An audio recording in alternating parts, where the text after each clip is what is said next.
Radio. Let's serve you a buffet of breakfast. From news headlines review, current affairs to social issues, entertainment, sports, and all the trending stories live on our mobile app and across all socials from Monday to Friday, 7 a.m. to 10 a.m. With me, Pakwesi Omare, Regina Bless, Deborah Adoso, and I am Esinal Fiagbedu. This is GhanaTalks Breakfast Show. GhanaTalks Radio, #1. This is GhanaTalks Breakfast Show, your morning companion.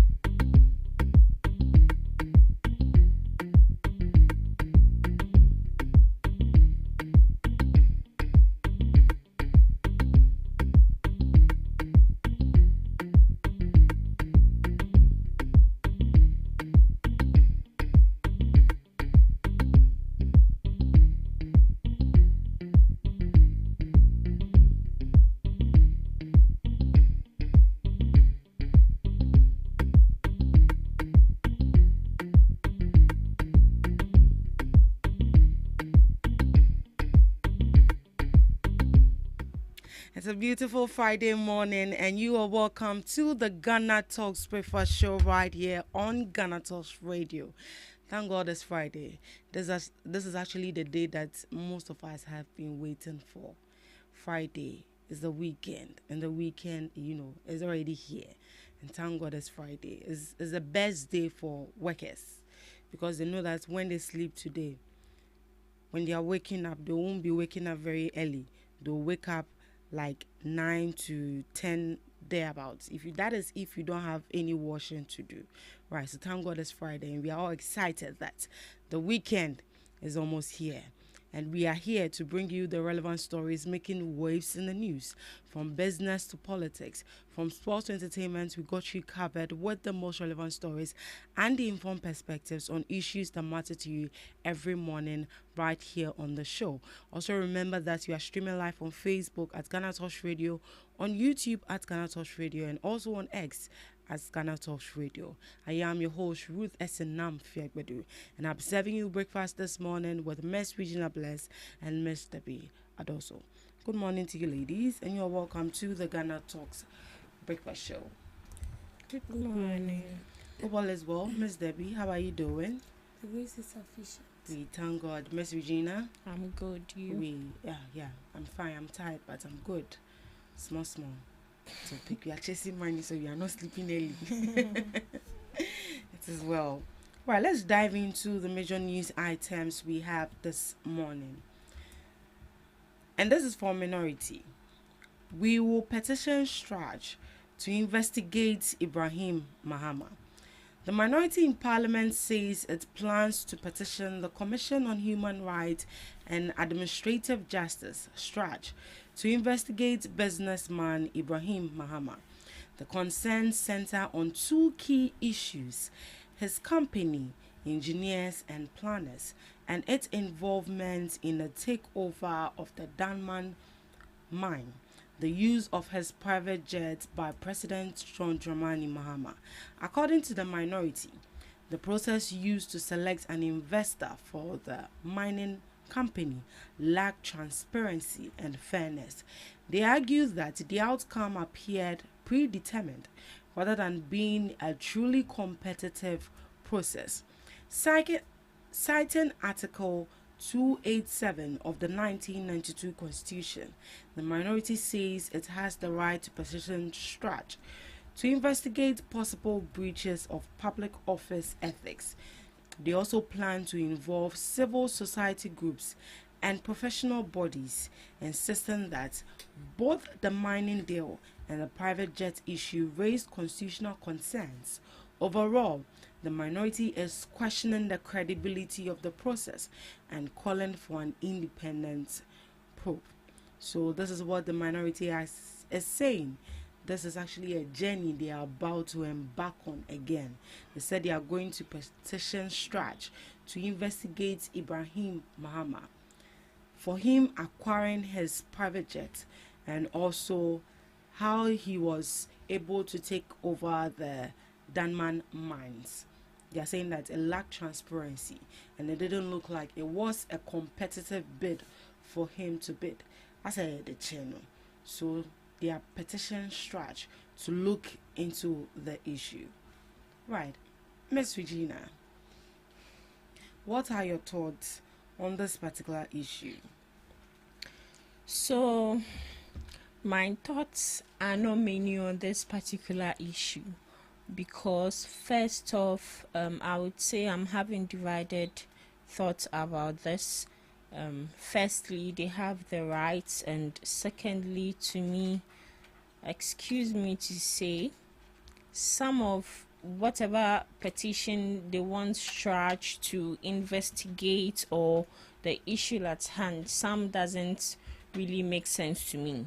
So when it comes to the charge as a right body on its own, under the 1992 Constitution, it has the right to investigate corruption and abuse of office, conflict of interest by public officials, misuse of public resources, violation of the Code of Conduct for Public Officers, and lastly, administrative injustice or unfair treatment. Now, they want charged to investigate the improper use of private jets by President John Dramani Mahama.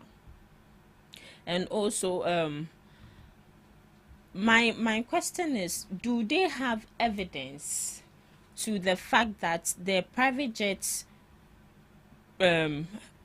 obtained by his brother Ibrahim Mahama was in a way or any way associated to state funds?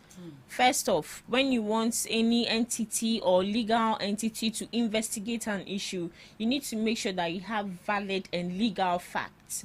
Now, do you have receipts showing that the government of Ghana, and when we talk of the government of Ghana, it has to do with the executive office, that is President John Dramani Mahama's power, and also the Minister for Finance, because if in a way the government has a hand in it, the Minister of Finance would also have a hand in it because he's the one who would give out the money.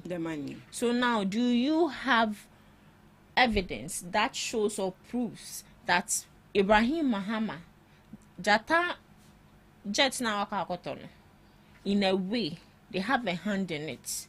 That is the first question we need to ask. And also with the Damang issue, I think that is a it's a state concern, because as I think before they came into power, we didn't really hear of Ibrahim Mahama acquiring anything, in as much as he's doing the good works. But all of a sudden he has obtained it, but that doesn't mean that he passed the shortcut to get it.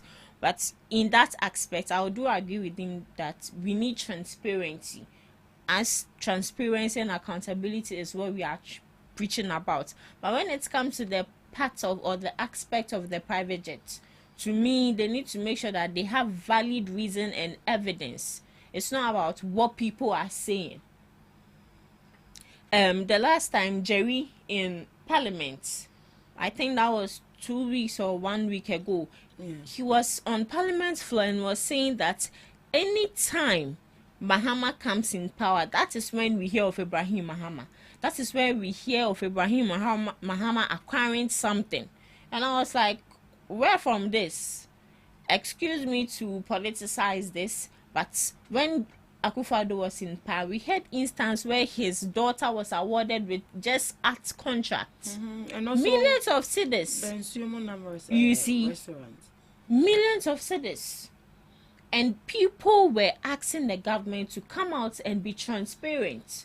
But no, that deal was also not competitive. It looks like it was just dashed because, after all, she's the president's daughter. So, as I said earlier, I have divided thoughts on this. It's a 50-50. I do agree with them on the Damang deal, but for the private jets, it's none of their business. Right. As you read from the responsibility of the strategy, you mentioned that if any public official breaches the code of conduct, if there's a sense of conflict of interest in there. Looking at this whole situation with the private jet, do you see any breach of I think of the codes and also conflict of interest in there? looking at the private jet, it has to do with conflict of interest by public officials. Yes, and misuse of public resources, because it's alleged that the state has a hand in it.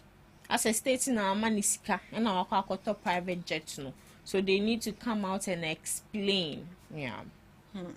So there's sort of a bit of something like Yeah. that. So from your submission, you agree with the minority for the fact that they will seek transparency when it comes to bidding of the Danman mine, but you don't agree for the fact that they are going to petition Strach to look into him buying the jet as well. When you bought the first jet, were there instances or issues like No. this? Minority. And mind you, this man is not just someone who had money once his brother came into power. He already has the money. He has a lot of businesses. And they are forgetting the fact that he's a private entity on its own who has employed over thousands of individuals in Ghana. They are forgetting that aspect and labeling him with, I don't know if I should use the word criminal or opportunist. It doesn't make sense to me. Right. Let's see. We'll be hoping for a new development on this particular case, especially with the issue of the Danman mines. They're asking for transparency, and I believe it's not just the minority that is expecting transparency. We are also seeing how it goes. If contracts are being just dashed to people simply because they are affiliated or family members of a public official there. Miss Debbie, your initial thought on this, please.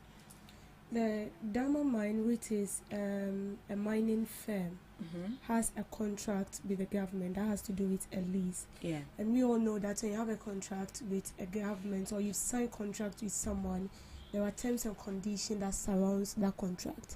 It needs to be renewed depending on the number of years that was agreed upon. So if it is up to 3 years, after that 3 years, you need to meet with that same person.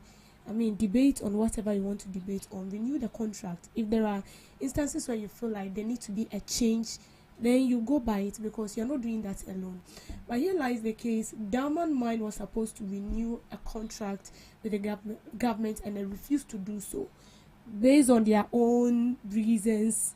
Why they didn't do that is up to them, but as it stands now, we are not being told why they took that move, because if you have a contract with someone, they are supposed to renew that contract, but they didn't do it. So Ibrahim Mahama coming into the picture is just to help the mining firm, because don't forget that this firm is also a property for the state. Okay, it generates revenue for the country as well.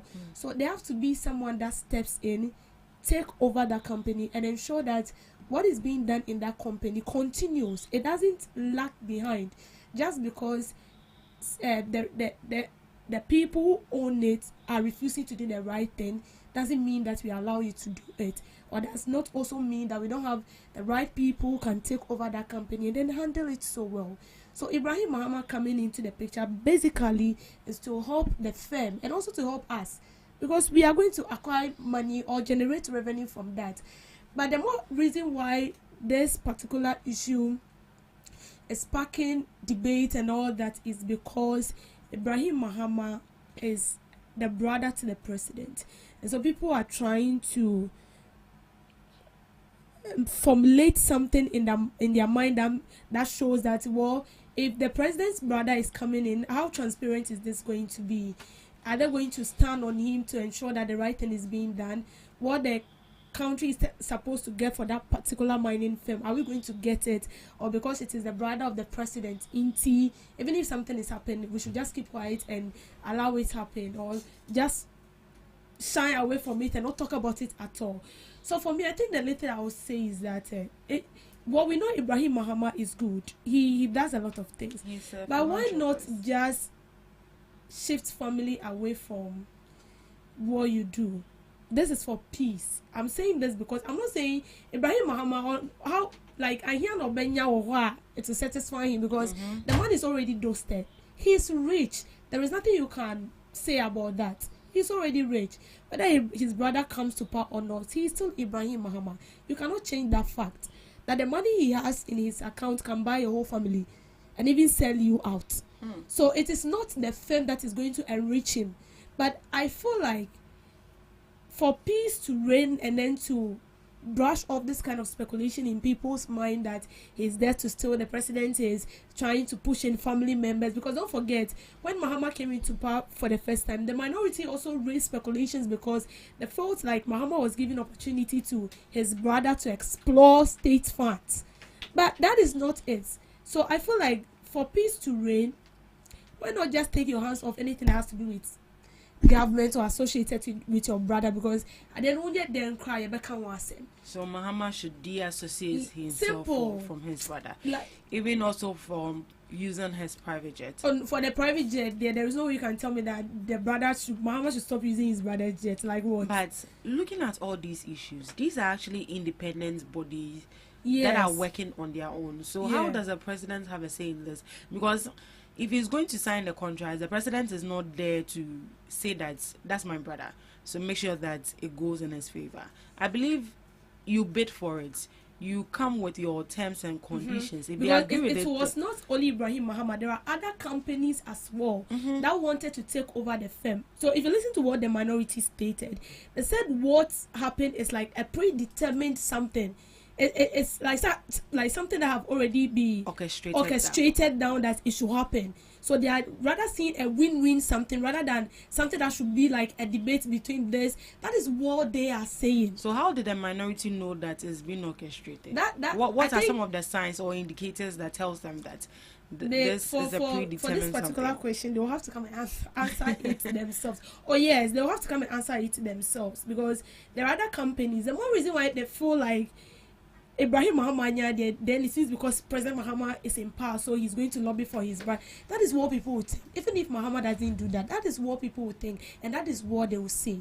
So for me personally, I feel like that is why I started by saying that the diamond mind that Ibrahim Mahama is coming to take over right now is not going to add up or subtract anything for him. He just want to help that company and also help us as a country. As simple as that.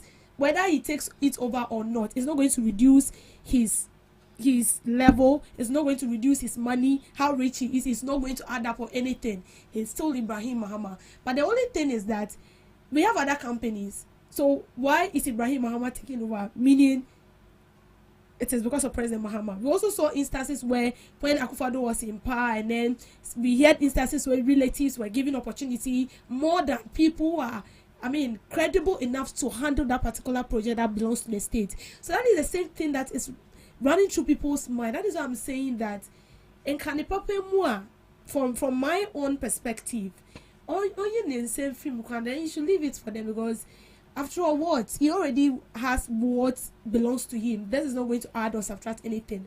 But when we take the plane issue, the minority should go and sleep. Because this is actually the same jet. Yeah, we saw the Otunfo also using. Did they question him as well? Why would they question Otunfo? Do they have that stance? No, they can't. Politics now a frontier. That is, everybody can just stand up and they talk rubbish just like that. Language, please. So, no, when I say talk rubbish, I don't mean, what I mean is that you wake up one day and then you speak to people just because you feel like they are your classmates. But no. So what the minority is doing is just to score political points. It's just to score political points. Moving on. Corrosive political interference distorting Ghana's insurance industry. Renowned business leader Sam Jonah is warning that political interference is seriously affecting Ghana's insurance industry. He said what used to be occasional interference has now become widespread and dangerous. According to him, key decisions in the insurance sector are increasingly influenced by politics instead of merit. He highlighted several major concerns: contracts being cancelled or awarded based on political influence, not performance. Insurance deals for state institutions being given through connections, not competitive processes. Companies being pressured to take on risks they cannot handle. Premiums being artificially inflated, not based on proper risk assessment. He warned that when these decisions go wrong, it is ordinary Ghanaians who suffer, not the powerful individuals involved. He described the situation as a betrayal, saying it weakens the insurance system, damages public trust, sends a message that connections matter more than competence. However, he clarified that he is not against politically exposed persons participating in the sector, but insists everything must follow proper rules. He stressed that insurance processes must be based on professional standards, open and competitive bidding, proper risk assessment, and protection of policyholders. The message is clear. Without urgent reforms, the integrity and credibility of Ghana's insurance industry could be at risk. What actually caught my attention here is contracts being cancelled or awarded based on political influence, not performance. Insurance deals for state institutions being given through connection, not competitive processes.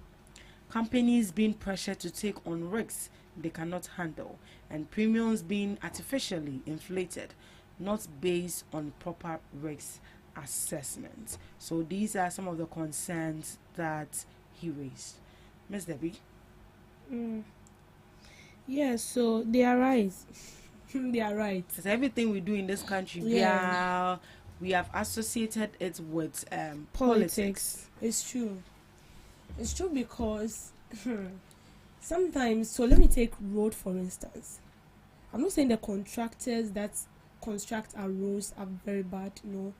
But then because this particular project is being politicized, they end up handing over projects like that to politically affiliated people. Oh, we want to do this. Yeah, I know someone. Oh, yes, I know someone. My relative, my brother. Oh, a colleague. They are good. A colleague because when I take that money, we are going to share it into 3. I take my part, you take your part. And so the contractor who is the least person now gets something very small, which the contractor know very well that amount of money that has been handed over to him cannot construct a good road for us. But the contractor is the least person to speak. Even if he speaks, who is going to listen? Because mind you, you will be cautioned. When you come, what's the evidence? What shows? I can clearly defend myself that I didn't do that. So when you see things like this, it's something that has been in existence. Now, if you read the statement, it says that these political parties do not feel its negative impact. It is the citizen. They use the taxpayers' money in doing that, and then the taxpayers see no value on the taxes he or she pays. But at the end of the day, it is the same politician who stands in and makes it known as if they are doing something great for the country, ends up benefiting from it more than the taxpayer. So the taxpayer ends up paying more, but sees little. And then the person who is at the top, who is supposed to ensure that the right thing is being done, pay less and spend more. So this is something that has become a trend. And it has been in existence wherever any political party that comes on board wants to involve themselves in something, because national cake was seen in INDB. And that is why you hear a lot of people saying that my buying a basso, I have to also have a share. My buying a basso, this contract needs to be given to me. And so even before the government brings on board that there is a contract or something like this that needs to be done to the state, they already have in mind the people they are bringing on board. So you can clearly see that Mr. So and so is very, very good. And you know the most funny aspect? They open the floor for everyone to come in and bring your files that state that you are good, you are credible, you can handle this project. They do that just to clear this kind of thoughts, and then not making you realize that this is what they're up to. You bring in the files, they'll interview, they will not pick you. They already have the people that they are going to work with. So they'll open the floor, you bring in the files, they will do whatever they're supposed to do. But I'm trying to look for something, but I'm not. When Akufo-Addo was in power, he gave a contract to Nebano Jankruma to do some creative arts, be some work be on Tetekwashi interchange or so. Yeah. And they awarded the money was said 2 million. I wanted to give them 25 million contract. Yeah, did you see it? Yeah, I did. And you saw it? Yeah. You saw the work of the 25 million? Yeah, it's on the interchange. Oh, okay. It's on the interchange. She mentioned a place. Watching the video, she mentioned a place. I've forgotten it. Because after that, they also brought out a finding that shows that the money that was given to her to do the work, she didn't. It's like, excuse me, this is what I heard, and that was what I read, that the money was being slashed. Which is the 25? The 25 million. What was supposed to be used to do that wasn't what they did. So there were some sort of irregularities in that. So I remember some time ago, they wanted there to come an account, but and also Right. You see, this is why we are saying that. So the same topic we are dealing with is something similar to the first one. Yes. It's similar to the first one. That is why I'm saying that in Kanipepe Moa, if me, God being so good and when I became the president, I become the president of Ghana. There are certain things I wouldn't even allow my family members to get closer to. That doesn't mean that I won't give you opportunity to explore or enjoy whatever I'm enjoying. Right, so I found it. You found it. So Tetekwashi interchange, the Akweje interchange, and the third site, that was all they mentioned, which was completed via donation from Ben Asante, CEO of Ghana Gas. So she actually came out to debunk the claims that it was given to her for $25 million. Okay. So yes, there were a lot of speculation about this whole issue. They wanted us to come out and then account to the people that this was the money she used in doing that and a whole lot. So you see, all this thing, it sent a message across that we have people that are good enough to handle state projects, but you won't be given that access if you have no connection with a member of parliament. If you have no connection with a politician, you won't be given that access, and that is bad. And we shouldn't be surprised, because that is why we see ourselves where we are today. We end up paying more, and then we see less value of what we use our our taxes to pay. And then when it happens like that, the taxpayer is being embedded with a lot of levies, with a lot of taxes to pay, because they are embezzling the money whilst we are seeing nothing. So you will continue to pay and be deceived that we want to take more money, we want to add up, oh, we started with this, we've consumed that money, and then we are not able to do it, so we need additional times 2 of the first one, and then you continue to pay. You totally see nothing on what you do. Right. But that same money in other country can be used to finish like 3 to 4 projects. Mrs. Gina? So, corrosive political interference. I would say when it comes to Ghana, one thing we really have issue with is politicizing almost everything, and also the politicians having influence on state entities especially, and individuals that should be operating independently. It looks like they have a say in it, which is wrong. When we look at the political interference, it's just like termites in a wood. I don't know the strongest wood. Is it? Oh, it didn't be hoha. What is hoha? Mahogany. But we have wawa. Sorry. It was just sounding my ears as hoha, hoha, hoha. Okay, so let's use mahogany. I think mahogany is very strong. Now, just imagine a termite in a mahogany. Inside, it is gradually weakening. But when you look at the outer state of it, it is very strong. that is what these politicians have turned almost all our state institutions to, from the office of the special prosecutor, from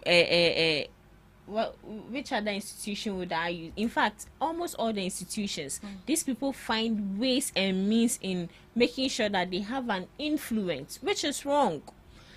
When it comes to a country needs to make sure that when it comes to the political landscape, it's operating independently. There is no way office of the special prosecutor, for example, can go to parliament and dictate for the parliamentarians. It's not done. It even looks like a disrespect. But when it comes to these politicians, it's like they have the upper hand. And what the politician will say is final. If you don't do it, mind you, it's either your job is at risk, or at the end of the day, you either be queried, you either be suspended, any of it. And they've put in fear in these individuals that at the end of the day, they need to make sure that they submit to whatever these people are saying. It seems as if a lady who is submitting to a man, that is how it looks like. Whatever the man says, you have to do. But when it comes to these Gen Zs, we will not mind you. But you need to make sure that they operate independently. And I think I do agree with him. When you do that, institutions weaken. The value is no longer there. And especially when it comes to the public trust. Because after all, public will know that, oh, way more. It is being influenced by NDC. It is being influenced by MPP. When it's, well, we would always use an example when it comes to the states, radio stations and TV stations. They've been also influenced. Exactly. When you see this station, you know that, oh, MPP for station, NDC for station. It's not supposed to be so. Even with some of the states media, I can't say state Media houses. Uh, State-owned media houses. Thank you. Some people have politicized it, which is wrong. So with the political interference, I would say this is something we would have to solve. It is not an easy task, but we would have to solve it. Right. Lastly, Ghana still hasn't arrived after decades of governance. Former Finance Minister Mohamed Amin Adam says Ghana has still not achieved the level of development expected, despite decades of different governments. Speaking at a youth leadership workshop in Tamale, he said many communities remain deprived even after years of military and civilian rule. According to him, Ghana has gone through several governance systems since independence, but the impact on people's living conditions has been limited. He blamed this largely on poor leadership, arguing that the country has not made the most of its resources. Dr. Adams said Ghana has the potential to do much better if leadership is more effective and accountable. He also stressed the importance of investing in young people, saying mentoring and leadership development are key to building a better future. After 69 years of gaining independence, some communities are deprived, some communities are not developed, and so we have not arrived. And he made mention that if we should focus more on leadership, we should focus more on leadership and governance system, proper governance system, we wouldn't be here as a country. And also how we manage our resources. Ghana, we are blessed with natural resources. We are blessed, but how to make good use of them and even utilize them becomes a problem. Due to that, we have not arrived. Miss Gina, have you also seen a sign that Ghana hasn't arrived? Has Ghana arrived for you? They are still on their way. I don't know if they're in ship, canoe, boats. Okay, so 69 years. Ghana is still suffering from a whole lot of things. We say we are independent, but sorry to say, we are not independent. We still rely on these external factors to make sure that certain things in our country goes on well, which is wrong. Tomato. Up to now, people are still importing toothpick, whilst we have trees we can use for these toothpicks. Even matches, they import it, which is wrong.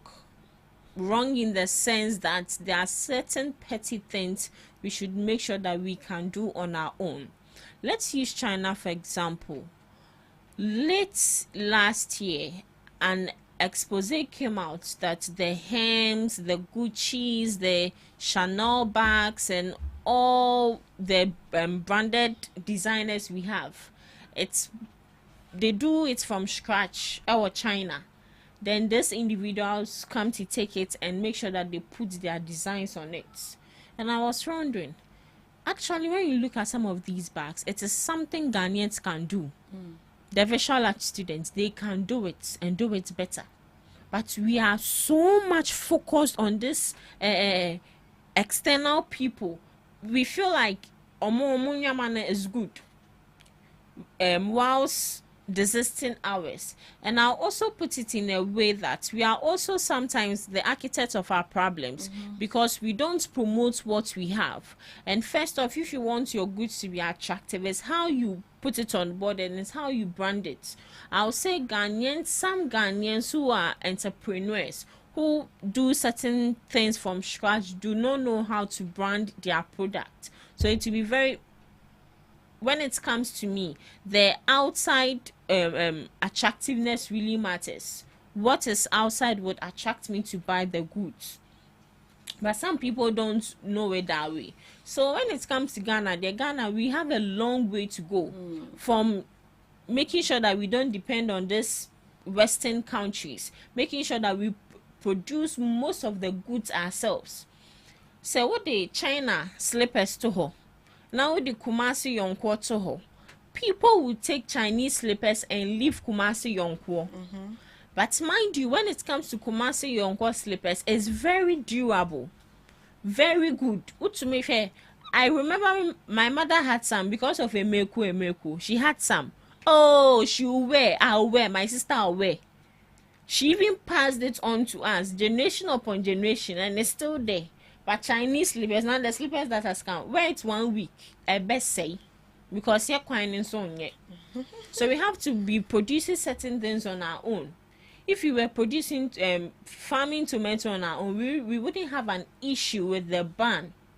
But now we have an issue with it, and we want to communicate with these people. That should tell us something, that we are too over dependent on other people, and it's bad. When you are too over dependent, you are not respected, because they know so away onokwa or samba or sambejibiako. So Ghana has not arrived. Up to now, some youth are still suffering to just get common job. We've not arrived. Hey, job is not common like that.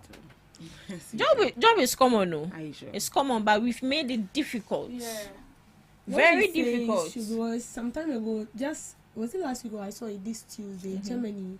It's like the country is it right to use bombarded with a job that that they are now calling on, I think, one country that they should come and work. Their people to come and work, and I was like, nice. wow. Nice. And we are in Ghana. It is what they are living. We are living the opposite of what they are enjoying in their country. When you come to Ghana, we have the population. We are struggling to get work. But when you go to Germany, the work is there. They are not getting people to work.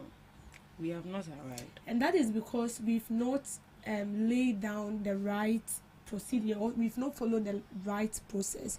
Now, it says that if Ghana should have followed accountability and transparency very well, we would have been productive, and also manage our resources very well. We would have been productive. Why? Because Ghana is one of the African countries that is blessed with almost everything. We have gold, we have diamond, we have oil, we have salt. We have almost everything. So it should tell you that, for me, in my own knowledge, I feel like God created Ghana as a hub or a source for other countries. God did not create Ghana to suffer. God created the country to be very worthy, and they would rather be of help to other countries. But as it stands now, it's like your father is rich and you don't even feel that your dad is rich. Mm-hmm. Your dad has house, he has cars, but your life is miserable. You can't even fathom why your dad is rich and you are not feeling the impact. Because if my dad is rich, equally I should be rich. Because whatever belongs to my dad automatically belongs to me, so I don't have to struggle. And that is what we are seeing in Ghana. We are rich, but we can't see it. We see the gold, but we can't see it. Why? Because the gold, yeah, the treasure, but we can't feel the impacts of that gold they are talking about. We have cocoa. We cannot even feel the cocoa. All the time, the cocoa, they are exporting it and all that, but we cannot even feel it. We claim of having everything, but at the end of the day, we go to other countries begging for arms. We are begging them to come and help us in our own country. So then what is the essence? So our resources were not managed well. It was not managed well because the leaders we had disappointed us. They didn't manage our resources so well. I mean, shall I say that yes, it's true. They've embezzled the little amount that we've gained from these resources. They've shifted it into their own private accounts, and then they've allowed people. You see, it is because of what we go through. The Western world are enjoying what we are supposed to enjoy. If you listen to the speech Muhammad gave during the reparation forum when he went to the US and all that, it clearly tells you that the Western world are living on our fortune, our good fortune. That is what they are living on. Because they came here, they took whatever belongs to us, and then they use this to develop their own places. And now we have become slaves. They are still taking. They are still taking us a stance now. And they are trying every possible means to cause chaos, and then they'll come for it again. The little we have, what they want to see is that they want us to always come and be begging. That is what they want to see. For some more pie here, they won't do it. And so because we are also not reasonable enough, we give it out, and then we still go and then we are begging for it. And I know that one day, if our Lord Jesus Christ comes, they will account for it all. Oh, trust me, they will account for it. Right. And there's one comment on Facebook. I say, the young citizen, good job by all standard. You are all looking glamorous, ladies. All right, thank you so much for your comment, and thank you too for joining us on the news review. Up next, we have Today in History with the Miss Region.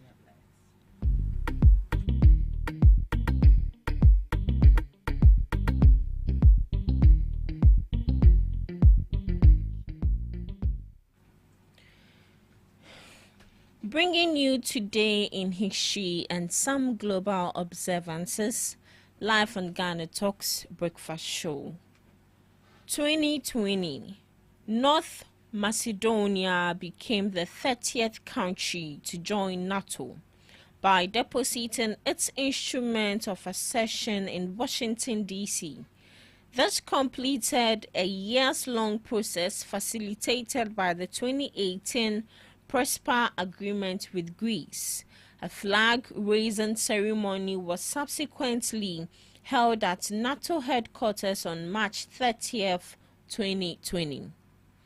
1964 at 5:36 p.m. local time, South Central Alaska was struck by a 9.2 magnitude earthquake, making it the most powerful earthquake in U.S. history and the second largest ever recorded. The quake lasted nearly 5 minutes, causing massive landslides, tsunamis, and widespread devastation, resulting in 131 to 139 deaths and over. To some global observances, celebrate Exchange Day. It is a dedicated time to highlight the importance of international exchange programs. It promotes cross-cultural understanding, fosters global connections, and encourages participants to celebrate cultural diversity, often through community service and sharing experiences. Next is Viagra Day. To commemorate the U.S. Food and Drug Administration approval of Viagra on this day in 1998, it was the first oral non-invasive medication approved to treat erectile dysfunction, revolutionizing sexual health and addressing a significant medical need. Lastly, World Theatre Day. To celebrate the beauty and importance of the theatre arts and the role theatre plays in the entertainment industry and the significance it plays in our lives. And that's all for today on Today in History and some global observances, live on Ghana Talks Breakfast Show. Thank you so much, Miss Regina Bless. For Today in History, up next we have Debbie's Grill. Welcome to Debbie's Grill, where we talk about issues that matter to the state, void of politics, fear or favor. The Inspector General of Police, Christian Tete Yohonu, has deployed additional security personnel and armored vehicles to Nkwanta the OT region following renewed violent attacks in the area. In a statement issued by the OT Regional Police Headquarters in Dambai, the police said the IGP ordered the deployment of 2 armored vehicles alongside officers from the National Police Operation Unit on the night of Wednesday to strengthen security. The move, according to the statement, has helped restore calm in the municipality, with the situation currently under control. However, 5 bodies have been recovered in the aftermath of the attacks.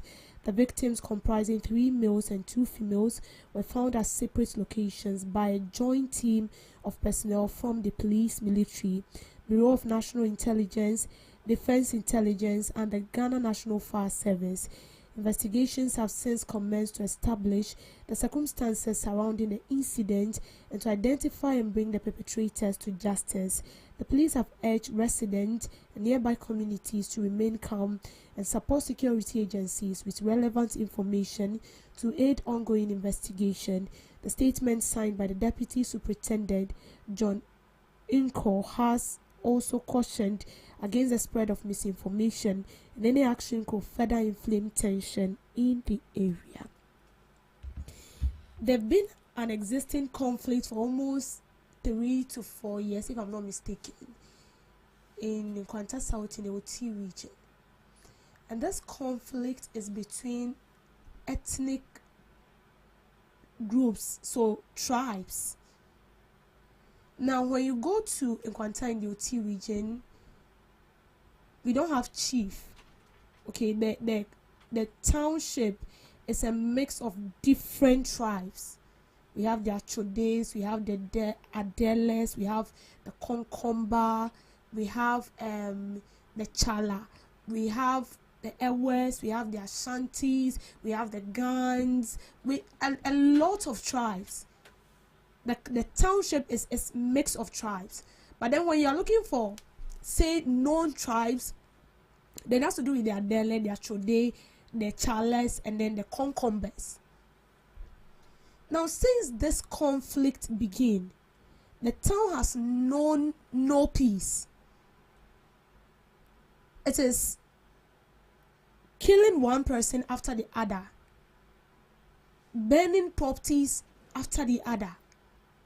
And this has caused chaos and disruption in the township. They've deployed security personnel, but still, the conflict is still ongoing.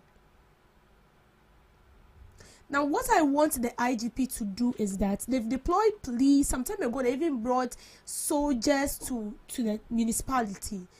Please, can you deploy people so that they can also go to the villages? Because that is where most of this, I will call them terrorists, let me put it that way. Most of these serial killers, that is where they are, in the villages. So the recent one, a man with his 2 sons was burnt into ashes. And then yesterday, another person was killed. What at all do we want? I want to know, what do we want? The aftermath of conflict is not positive, it's negative. It destroys the whole community. it displaces people. Is that what we want?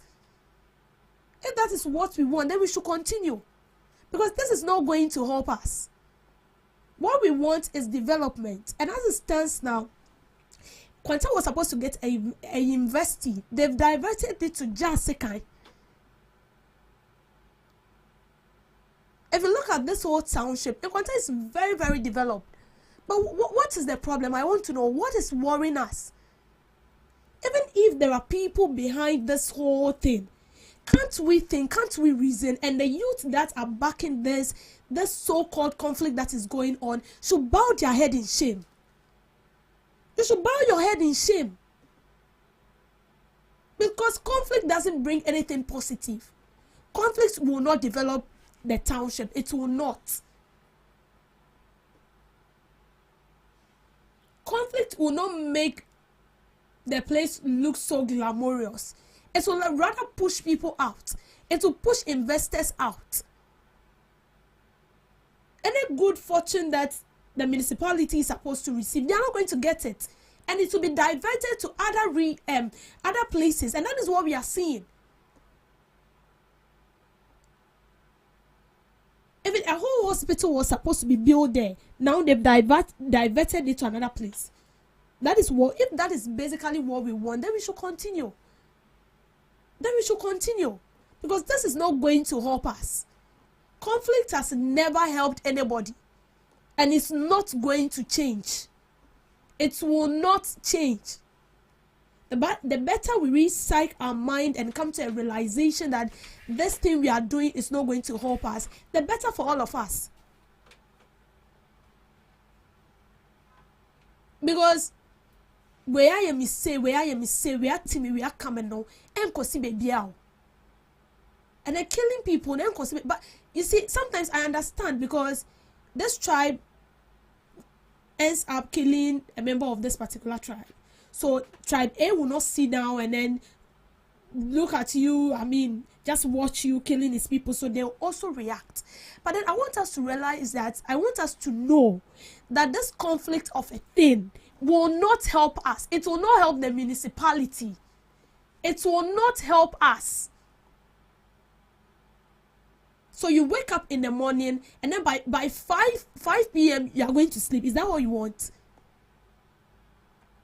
By 5 p.m. you are going to sleep. And anytime it looks as if this conflict is taming down, then something will break it up. And then this whole thing will escalate again. The Kwanta we used to know is not what we are seeing today. By now, where Kwanta is supposed to be shouldn't be where we are today. And because of all this, look at where we are. We are still marking time.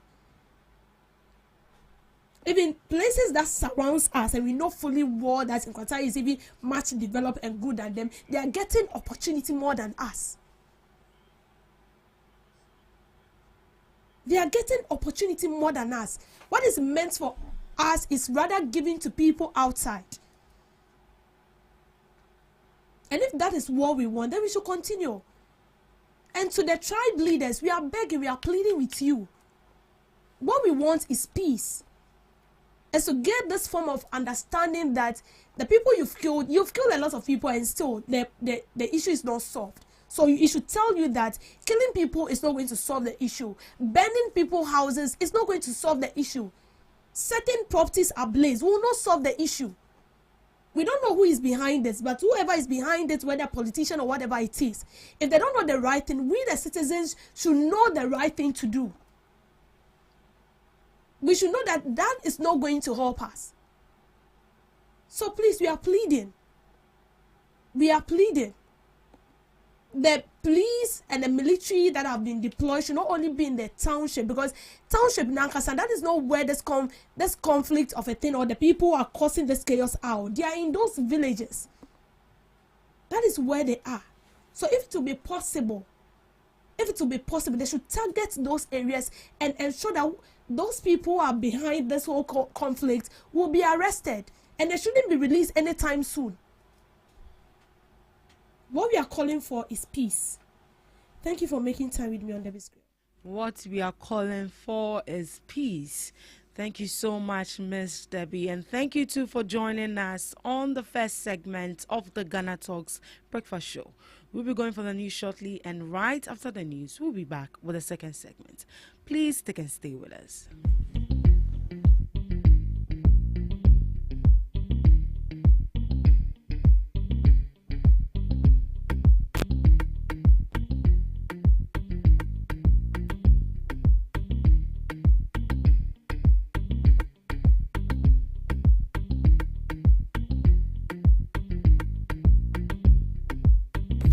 Are you ready to amplify your business or brand's reach and make a meaningful impact in Ghana and beyond?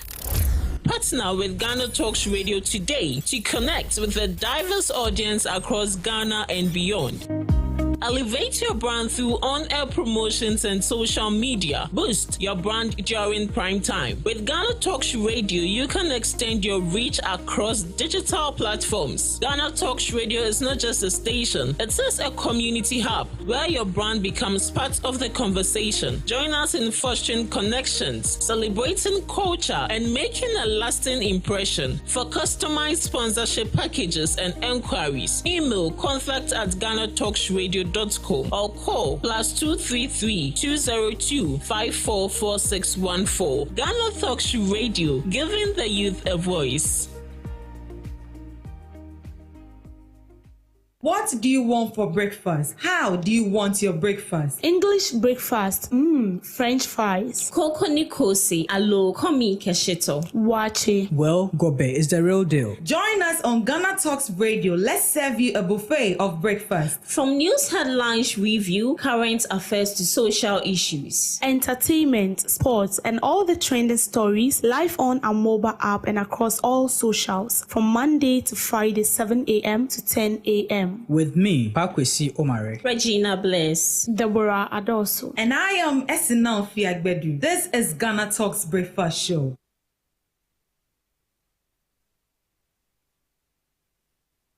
We bring you local news, business news, international, sports, and entertainment news. Right here on GTR.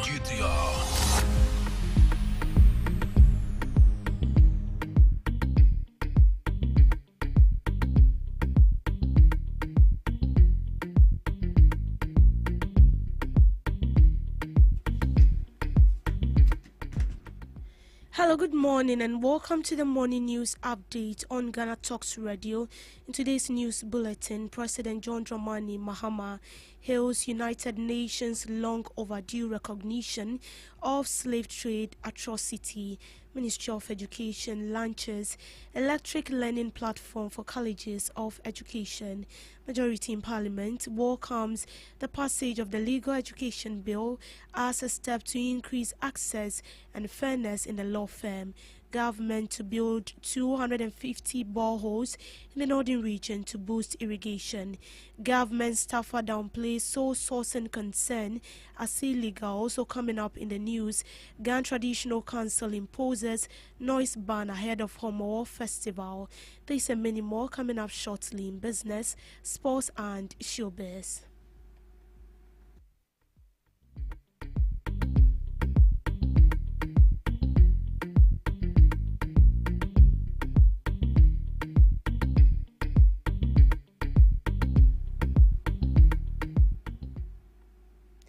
To our first story, President John Dramani Mahama has welcomed the United Nations recognition of the transatlantic slave trade as the gravest crime against humanity. The president, who sponsored the resolution, said assistants who endured the brutality of slavery will rejoice as their struggles are finally acknowledged. The move is seen as a significant step towards addressing historical injustice. This success goes to all of you, but most of all it goes to those who people wanted to be forgotten. This has gone on a record, and the record of the universal body that we all accept, the United Nations, that this was the gravest crime against humanity. As ancestors must be rejoicing in their graves. And all the torture and adversity they went through, they must be happy that this day the world has recognized that they are not forgotten, and that the pain they went through and the torture they went through has been recognized by the United Nations, the world's highest body that we all ascribe to. Before we went to the UN today, we went to the African burial grounds, and we all know the history behind the African burial grounds. We said Christian prayers, we said Muslim prayers, we said traditional African prayers. We poured libation and called on our ancestors to stand behind us in what we're going to do today. And today, I think that they answered our call. We achieved success. But this is not the end. This is the beginning. What we've achieved today creates a platform for the struggle for reparatory justice. And so we must not rest because we have achieved this success. We must take this success and begin to work so that those who denied our ancestors their humanity, those who denied our ancestors their dignity, can accept the truth that this is what happened. The revisionists and all those who would seek to erase them out of the footnotes of history. Today, we've accepted that this was a grave crime against humanity, the gravest indeed, and that the next steps in terms of reparations, in terms of justice, in terms of apology, are what we need to work on. And we need to keep this coalition. We can't achieve it alone. This victory is not for Ghana. We did it for the whole Africa and all people of African descent. And I believe that if we keep this coalition, we will take the next steps together. And I'm sure that the unity that we have shown will lead us to the end, so that at the time that we have gotten to the destination, our ancestors, humanity, and their dignity will be restored once again. Today's victory is to ensure that we do not forget, and will never forget. As long as this resolution has been passed, our ancestors will never ever be forgotten. The Ministry of Education has launched an electronic learning platform to enhance digital learning in colleges of education. This initiative is to improve access to quality education and bridge the gap in educational resources. The platform is expected to benefit students, teachers, and administrators, providing a comprehensive online learning environment. The launch is part of government's effort to integrate technology into education. A major leap forward. For the first time, all our now 49 colleges of education in Ghana are connected through a single unified digital learning environment. What does this mean? It means equal access to high quality learning resources regardless of location. It means enhanced collaboration among lecturers across institutions. It means opportunities for shared learning, innovation, and best practices. This platform also strengthens assessment and accountability. By integrating digital tools into teaching and evaluation, we can do the following: improve the consistency and reliability of assessments, reduce opportunities for examination malpractices. I therefore encourage our principals, our faculty, and our students to use this platform to conduct research, share insights, document best practices. Let this platform become a hub for innovation and a source of evidence that informs national education policy. To our lecturers, embrace this platform innovate, create, and inspire. To our students, you are the future of Ghana's classrooms. Embrace this opportunity fully. The skills you develop here will shape the generations you teach tomorrow. Majority Leader Mahama Yariga has welcomed the passage of the Legal Education Bill 2025. The bill introduces a national bar examination to improve access to legal profession. The new law will allow faculties, train lawyers and conduct bar examination twice a year, increasing accessibility and national development. According to the Majority Leader, it fulfills the National Democratic Congress promise to ensure equity and fairness in legal education. Speaker, let me thank colleagues for their industry and the work, the diligent work that they have done to ensure the enactment of this bill. Mr. Speaker, let me also congratulate the Attorney General and Minister for Justice for bringing the bill and successfully shepherding the bill through to the point of enactment. Mr. Speaker, this was a major campaign promise of the National Democratic Congress. And as has been typical of the National Democratic Congress, promises made are delivered. We've made promises and we are delivering on those promises. We promised law students that if they voted for us, we will carry out reforms that will ensure equity, fairness, and access to legal education. We have today successfully passed the bill. We believe that this is the dawn of a new era, where all students will be fairly treated. Whichever law school you go to, whichever law faculty you attend, all of us would end at the doors of the National Bar Examination. All of us, whether you went to Legon, or you went to UDS, or you went to UCC, or you went to Winneba, wherever you went to law school, we will all end at the same place, which is the National Bar Examination.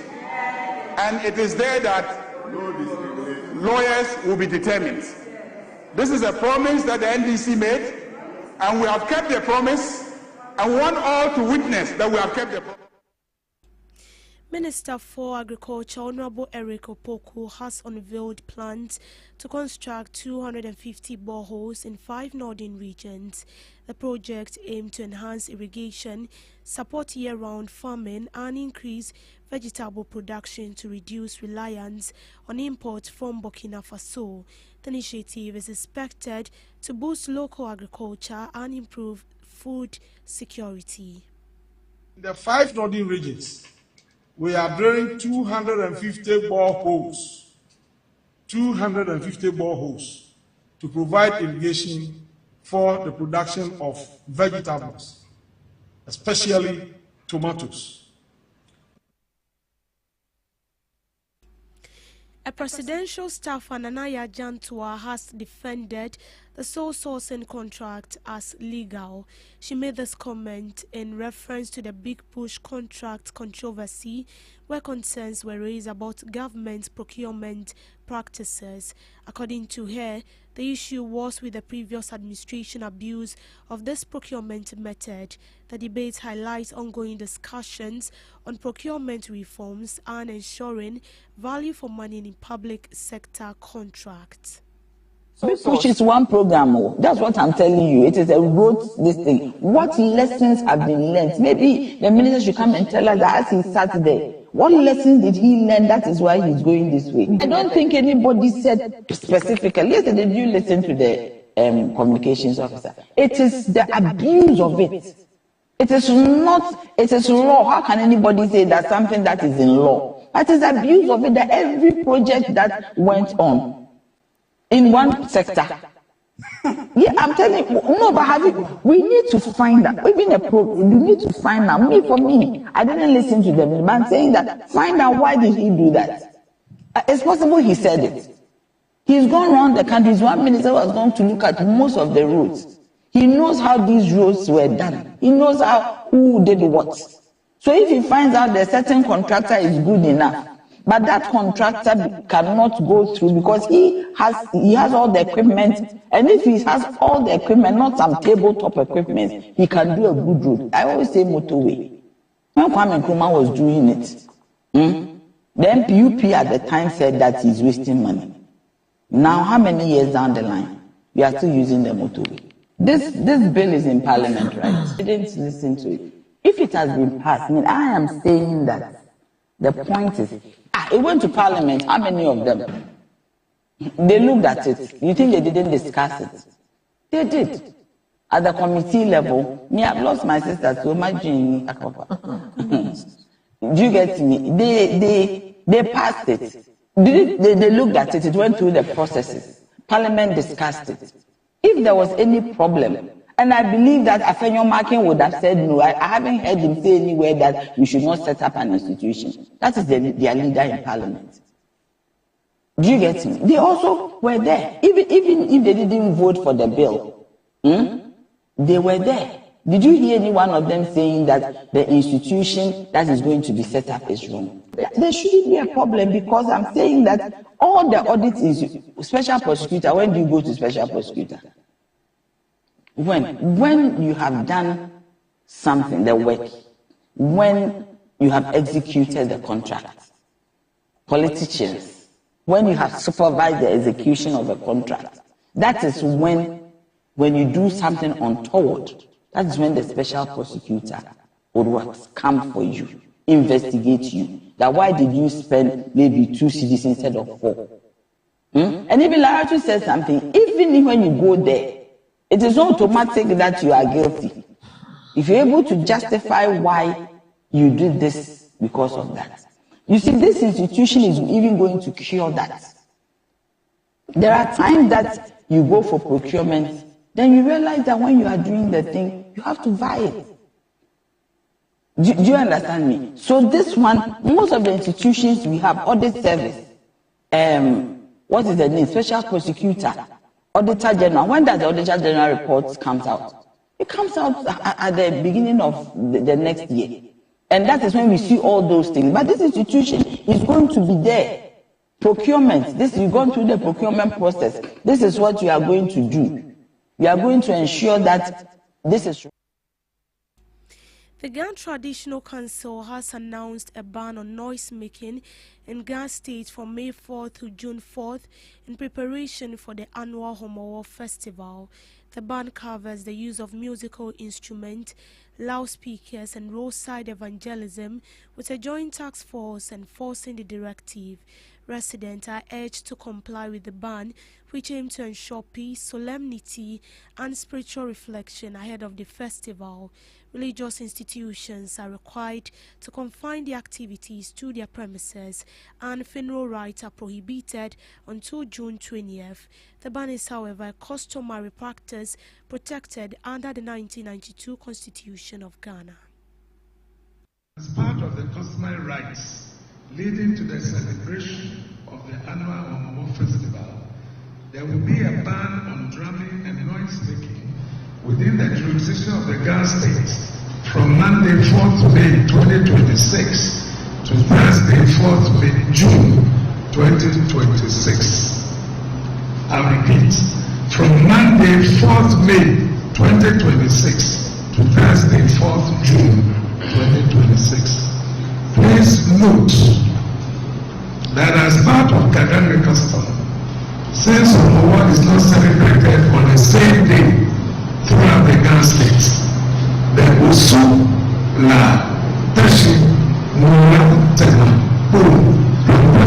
and Igbo traditional areas will announce separate bans after the 4th May 2026 for specific periods.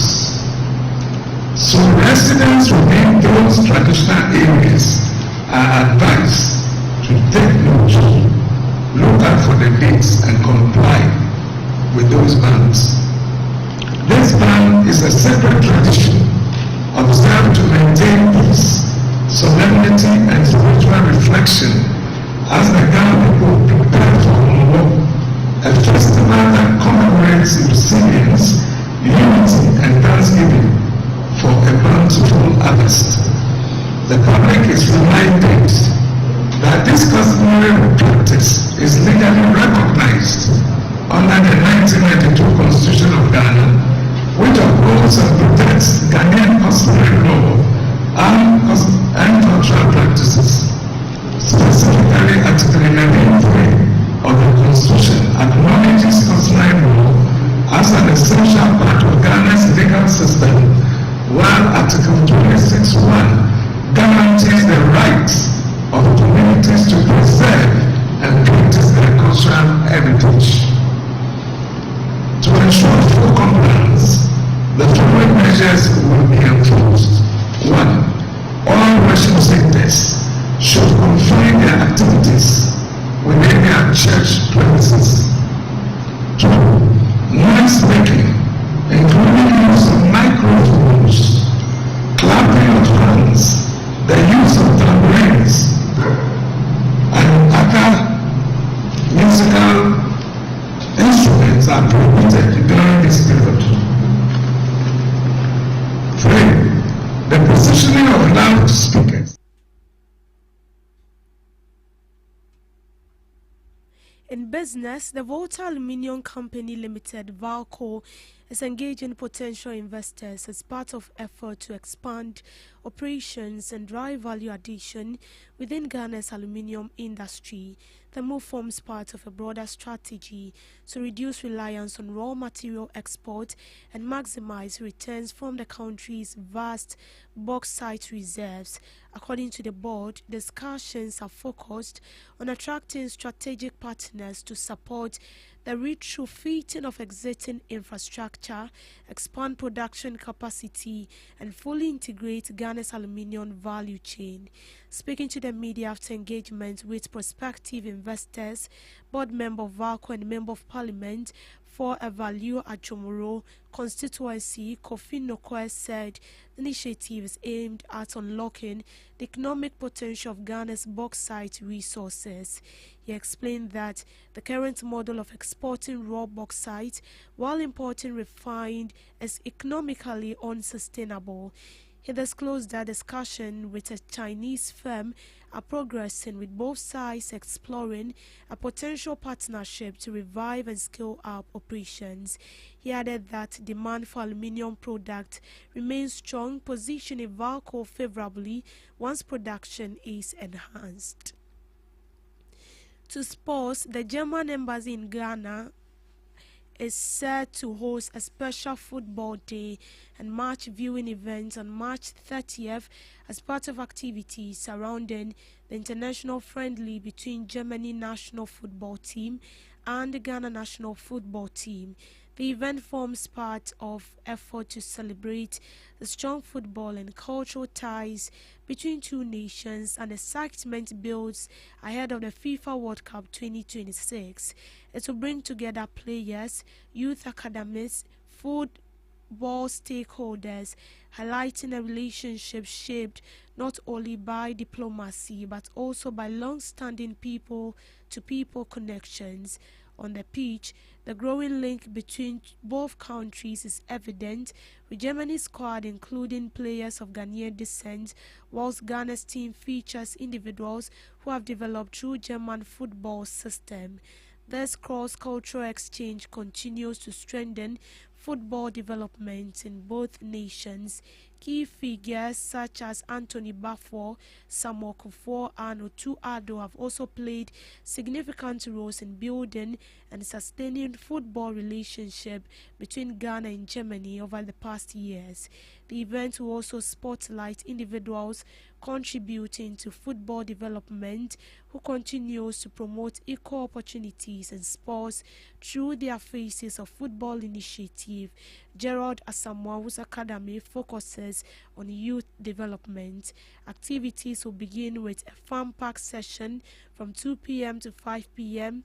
featuring training sessions and engagements for young players before climaxing with a live public viewing of the match from 6 o'clock p.m. to 9 p.m. Participating organizations include the BVB International Academy Ghana, Gerald Asamoah Football Academy, Faces of Football, Football in Your Life, in German International School, Accra. Beyond football, the initiative reflects shared values between both countries, including fair competition, respect, and the recognition of excellence across borders. In showbiz, Manshio Palace Museum has signed a cooperation agreement with UNESCO Ghana, marking a major step in promoting artistic excellence and safeguarding Ghana's cultural heritage. The agreement was formalized in Accra at the launch of the second edition of the Otumfuo Osei Tutu II Art Awards, reinforcing collaboration to advance the creative economy and support the global visibility of Ghanaian art. As part of the initiative, organizers announced the laureates for the 2026 edition. The awards instituted by the Manshia Palace Museum, collaboration with UNESCO, recognize excellence, innovation and contributions to contemporary art, as well as curatorial practice and museum development. Director of the Manshia Palace Museum disclosed that 8 artists were selected after a rigorous process involving Ghanaian and international experts. The list includes 5 Ghanaians and 2 British nationals. The award ceremony will take place in Kumasi with a dinner scheduled for May 14th, followed by the main event on May 15th at the Osei Tutu II Auditorium at the Manshia Palace. Exhibitions showcasing the works of the laureates will run for 2 weeks at the Auditorium and Golden Bean Hotel. The program will also feature the unveiling of a commemorative booklet and a special exhibition honoring Hungarian artist known for her historic portrait of Osei Agyemang II, Kwame Nkrumah, and Latin Martin Luther King Jr. in their 1950s and 60s. UNESCO representative to Ghana, Edmond Mokala, described the awards as a global benchmark for integrating culture in sustainable development. He praised the vision of Otumfuo Osei Tutu II for empowering artists, particularly youth and women, and positioning museums as key players in the creative economy. The partnership aligns with UNESCO Convention on Cultural Protection and the Promotion of Diversity, aimed at ensuring Ghanaian art is protected, documented, and globally recognized. Representing the Ministry of Tourism, Culture and Creative Arts, Divine Kwame Nowusu-Ansah assured of the ministry's full support for the awards. On global update, the head of South Africa's police force has been summoned to appear in court in connection with a health contract under criminal investigation. General Fani was served with a notice to appear in court on 21st April over his alleged role in awarding of a controversial 21 million tender, a police spokesperson said. Authorities, however, declined to disclose which charges he will face. Masih Mola, 62, is the 3rd police boss to face a criminal investigation while in office, but there has been no word on his possible suspension. President Cyril Ramaphosa has also said he will be addressing the issue in accordance with the law. The tender was awarded to controversial businessman Vusimusi Cat Company in 2024 and was meant to provide health services to the police. Following allegations of corruption linked to the awarding of the contract, a dozen senior police officers have been formally charged over their role in the deal, which has since been cancelled. They've been accused of colluding with Matala, who has also been charged. They face corruption and fraud charges, but have not yet been asked to plead. Matlala has also been charged with attempted murder, which he denied. The allegations of how he got the contract were made at an inquiry set up by Ramaphosa to look into corruption in the police force. The Madlega Commission was established after a senior police officer claimed criminal gangs had infiltrated the government, an accusation that led to the sacking of the country's police minister.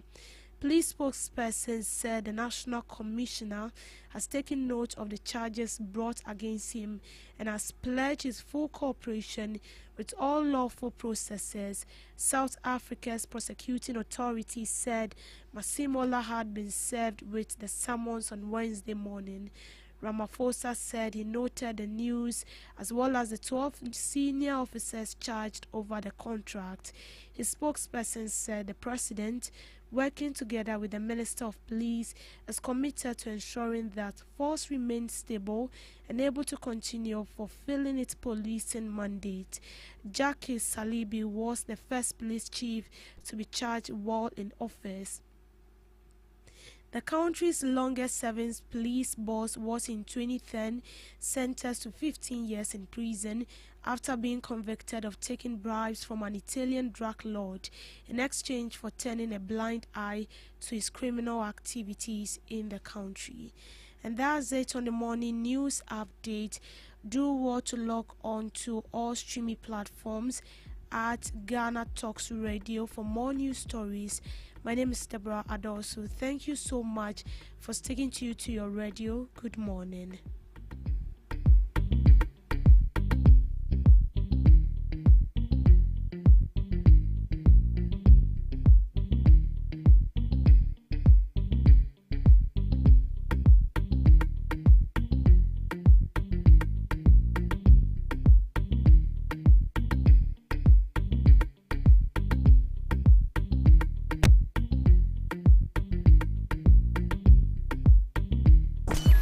Ghana Talks Radio in a mix. In a mix. The best music in the world. The best. Best music. My favorite station. Ghana Talks Radio.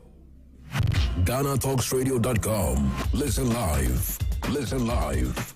Listen live. I love. We love your station. It's great. Listen here. Listen here. Listen here. Ghana Talks Radio. Ghana Talks Radio. Ghana Talks Radio.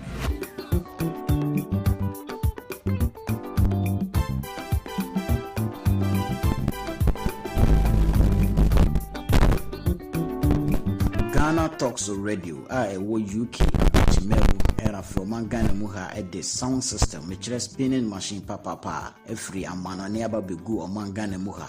It is a year, we engagement, we wedding, we birthday party. Political parties are more rally, some way sorry, more crusade. So we'll book carnival or any kind of event. Now we'll pay spinning machine papa a boss sound in the moon at the dia any American for GTR sounds at the MAO. Your live band in so I would to answer at the frame ya beat me ababewa. Ama ujumedia woody and so at me I come up.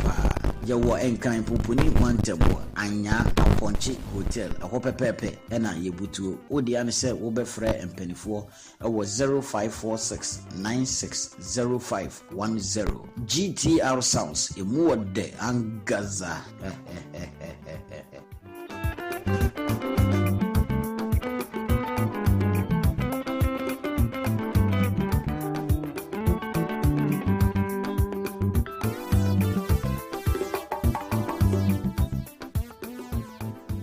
When you guy, what it? John, when you guy, what it? A boy now when you alright, Busia go by the name Coin Takra. Call me, say you're Coin Takra, then your time it's Coin Takra live on Ghana Talks Radio now. Mondays and Fridays, may the time it's Coin Takra. What when you say Monday, then day.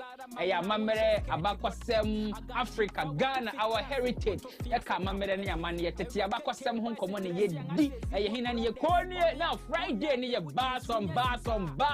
Friday yeah rap. We dey talk about entertainment. We dey talk about music business. So join me this Monday and Friday. BR Live on Ghana Talks Radio. Don't forget. So before all the social media platforms, Ghana Talks Radio and Ko Intakra. Me so me page and so Ko Intakra. Now listen, a be fire, a be job our Ghana Talks Radio. Don't forget, so be download the app on the Play Store and the App Store. Konya, a time it Ko Intakra Monday and Fridays. Jinam D will be a mammy timing up at 7 p.m. sharp. Yeah, the Jumedi any bro. Here, Konya, on your guy. What him?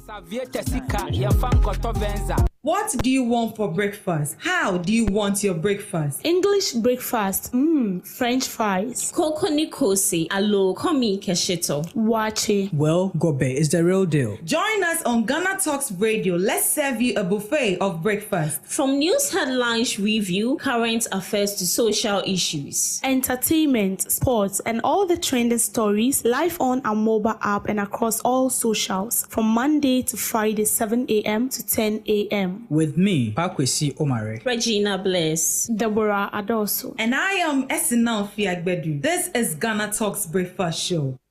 This is Ghana Talks Breakfast Show, your morning companion. This is Ghana Talks Breakfast Show, your morning companion.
Good morning to you once again, and you are welcome to the Ghana Talks Breakfast Show right here on Ghana Talks Radio.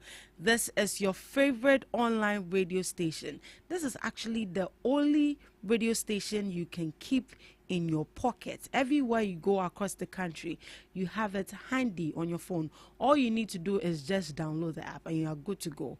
And we are streaming live on Facebook as well. We are streaming live on all social media handles. On Facebook at Ghana Talks Radio, on YouTube at Ghana Talks Radio, and also on X, formerly known as Twitter, on Ghana Talks Radio. All you need to do is just tap on it and then join in on the conversation. Listen with us. Just join in, send in your opinion, send in your suggestion, what you also think on the topical issues we are about to discuss right here in the studios. Before we dive into the second segment of the show, as you know, it's my ladies and I will be seated and we will be delving into some interesting news headlines before we have our guests seated right here in the studios with us to talk on topical issues. And today's topics are very interesting that you don't have to miss. You don't have to miss at all. Right, sitting right there in the studios with me is Miss Debbie Adoso and Miss Regina Bless, who will be joining us shortly. And we'll be diving into some few news headlines before we have the second segment. Miss Debbie, good morning to you once again. Good morning. How are you doing? I'm good. Have you taken breakfast already? Not yet. Not yet. What would you like to have for breakfast? This morning I'm taking jollof. Jollof. Jollof and what? And chicken. He needs salad with shaitan with green sauce. Oh, it's Friday, you know. Anyways, Miss Regina. Chicken and bow tie. Now I can do like. Yeah, food. Like 5 and 6. It's my love language. I know, right? You get it. What about you? Okay, so I would like to have oats. Oats. Why you Oats. don't like oats? Well, I like oats, but me, I know you to be a heavy person. Yeah. A heavy what? A heavy person. Now, no power to go Breakfast. Me in my house, we want breakfast. What is oats? What is tea? Yeah, I get But it. me Yes, say, in the morning. my mother can wake up It's by true. 5. She has prepared the food. Need them all. After preparing, then she go and bath. Then she come relax and eat the food. You well. know, it's all the food like tastes so good when you prepare it and then you eat it the next day. Like banku and especially okra soup. jollof rice. Then you heat it the next morning. And then yes, and spice is not Well, food. It has a different taste. You are spoiling people's appetites this morning. Some people are fasting. Me, I'm still in Lent. Today is day 33. And you are eating every morning. Eh? Are you fasting or you are eating? Me, I'm fasting. I'm still observing it. I'm continuing for the Muslim people. Yeah, I've taken the baton. Right, we'll be looking at a few news headlines before we delve into the second segment of the show.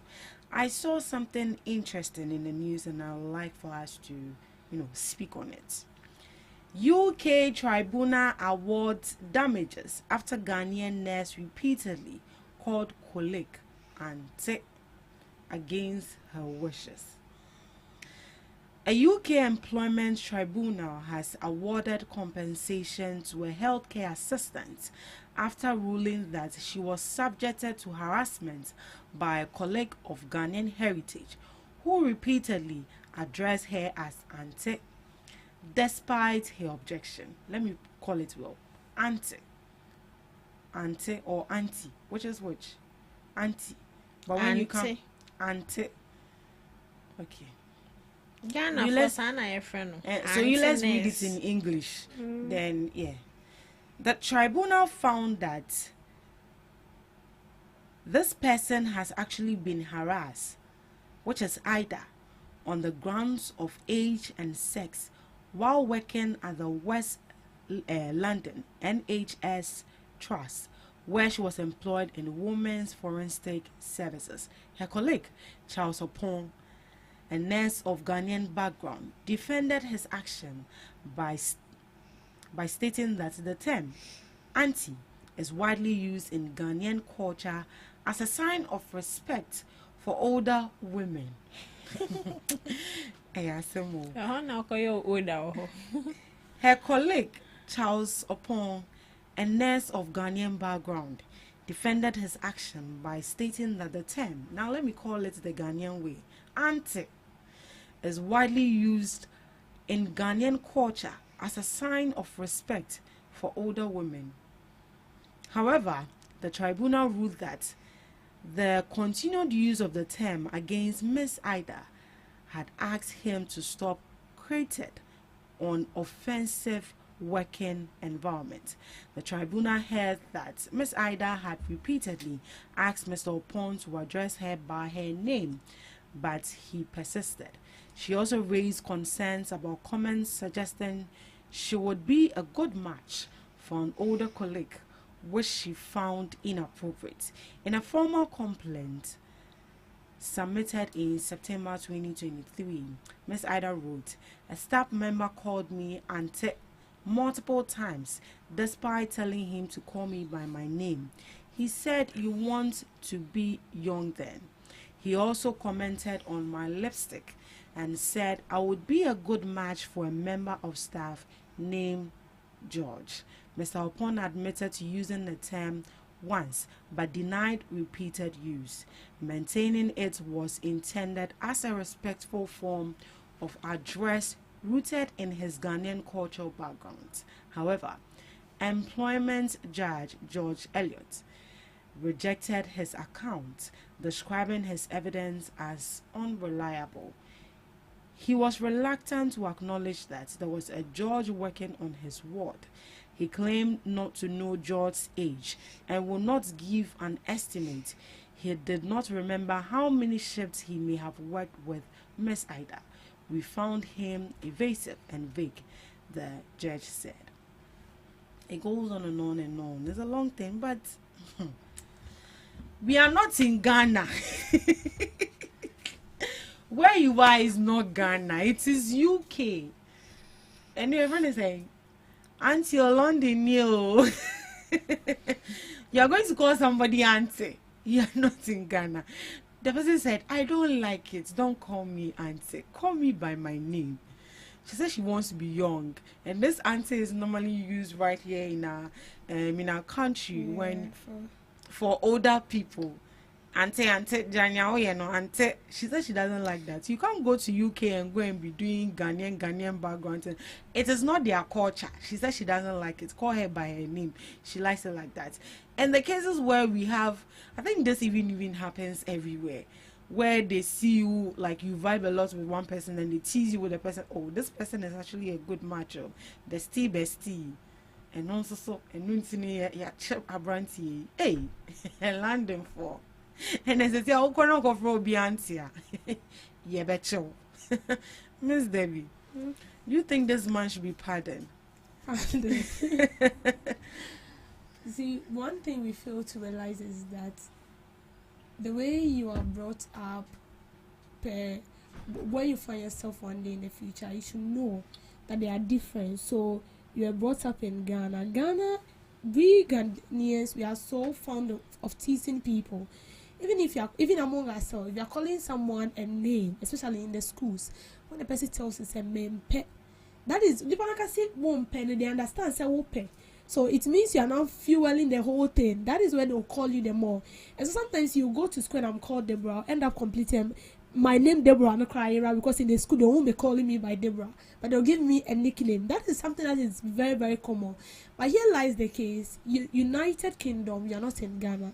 You're calling auntie in Ghana in a native language. Auntie means my auntie.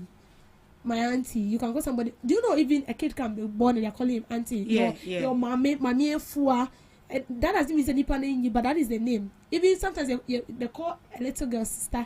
If you don't know. But when you go to UK, it's not like that. Depends on pay auntie. I don't know why the boy know his house witches have following for what? That place they don't joke with women. No. They don't. So the person is telling you, say, auntie no me call me by my name. As simple.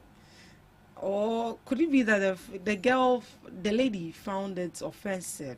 That is yes. The fact that I don't look older and you keep calling me auntie. Maybe in her thoughts she feels like auntie means you are way old and she an older person, so you are old. So she doesn't like it. So simple. If you are doing something and somebody tells you that mempe, just stop it.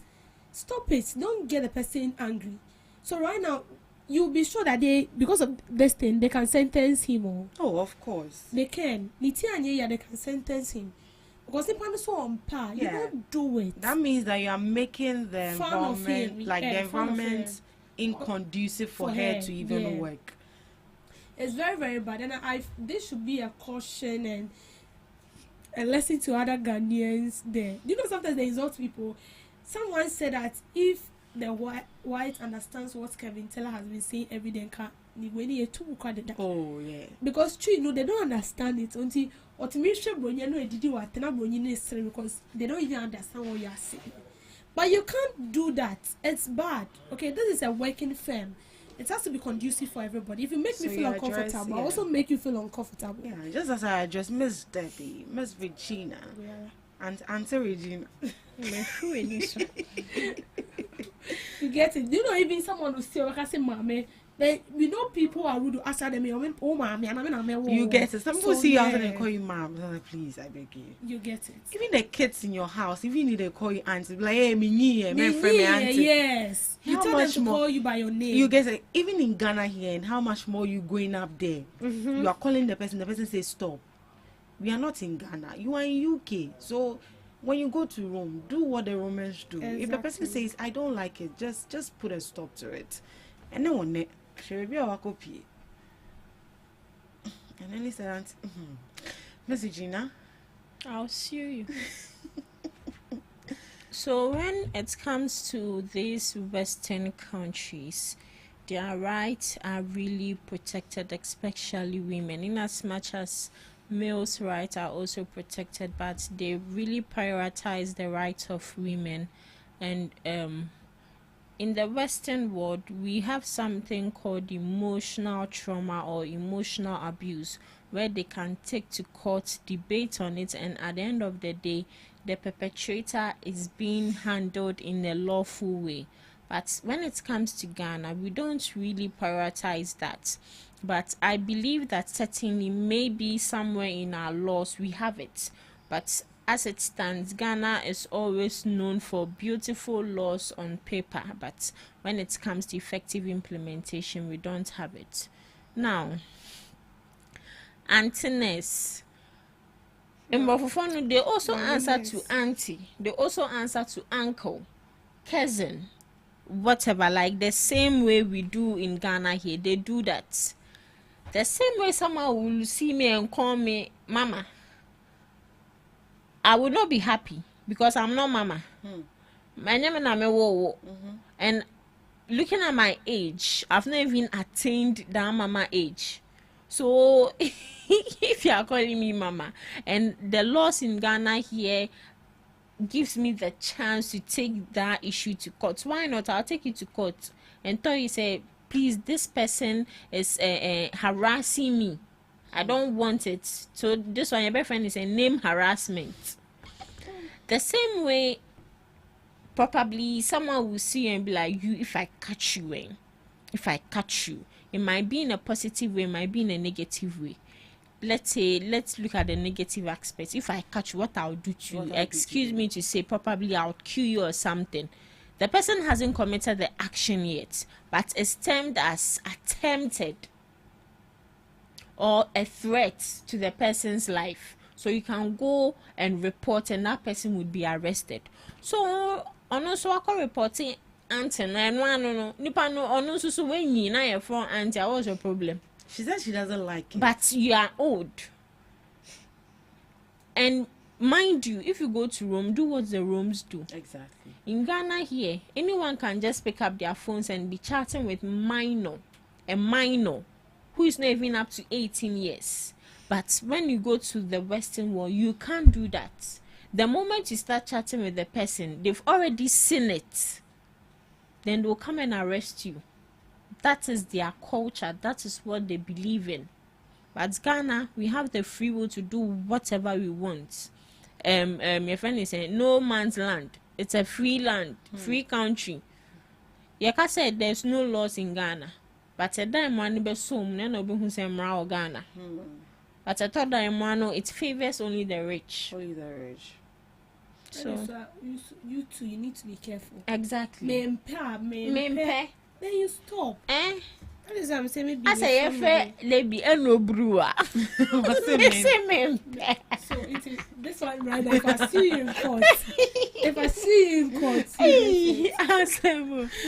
But if I get the chance to travel out, I will abuse the law rough. Hey, maybe you say something I don't like now. I'll take you. But I think you can use names of people who feel so comfortable around you. Mm-hmm. People you can. We have whites that when you call them those names, they'll just laugh over it. They'll just laugh. They see nothing especially wrong if you have that rapport with them. the person. Yeah, it's normal. But if you start something, the person tells you that you don't want, remember that you are not in your country. All right. That is someone's country. Let's look at this news story briefly, then we call it a wrap here.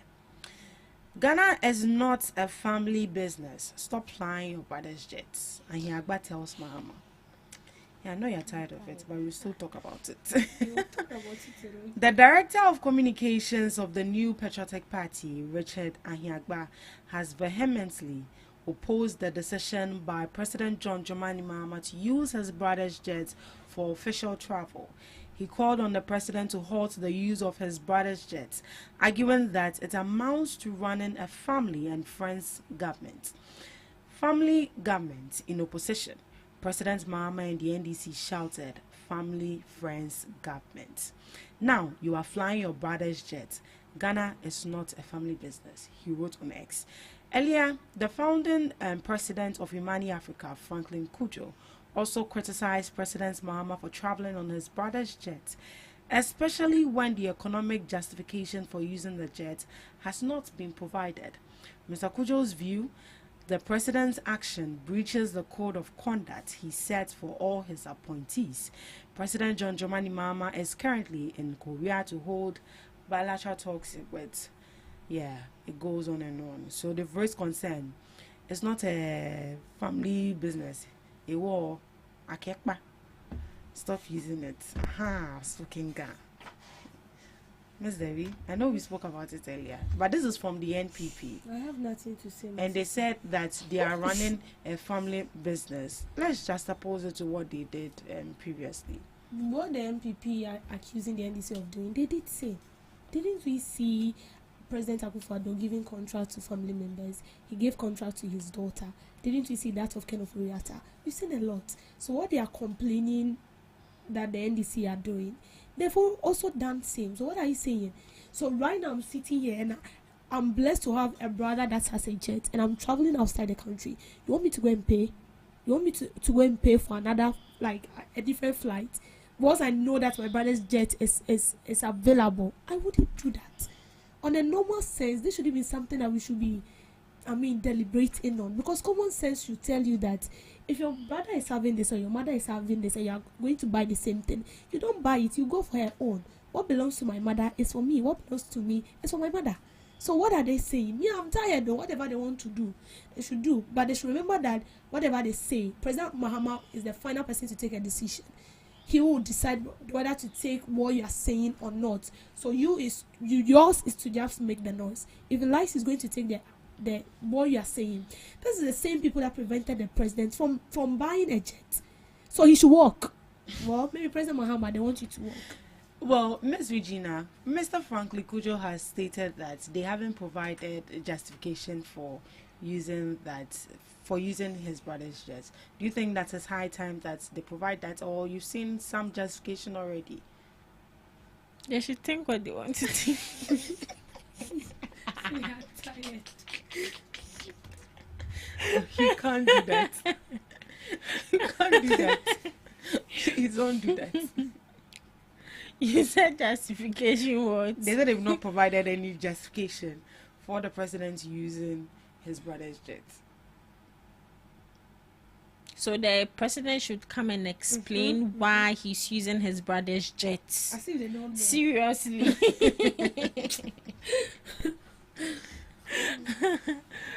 If they want the president to stop using his brother's jet, they should do the right thing and get one for the states. They said it's not a priority. It is not a priority. Then they should If they say it's not a be nice. then it means that the safety of the president. It's not their also concern. Yes. So whatever I would do to protect myself is what I'll do it. It's okay. You're Let me sick. close before you go say something.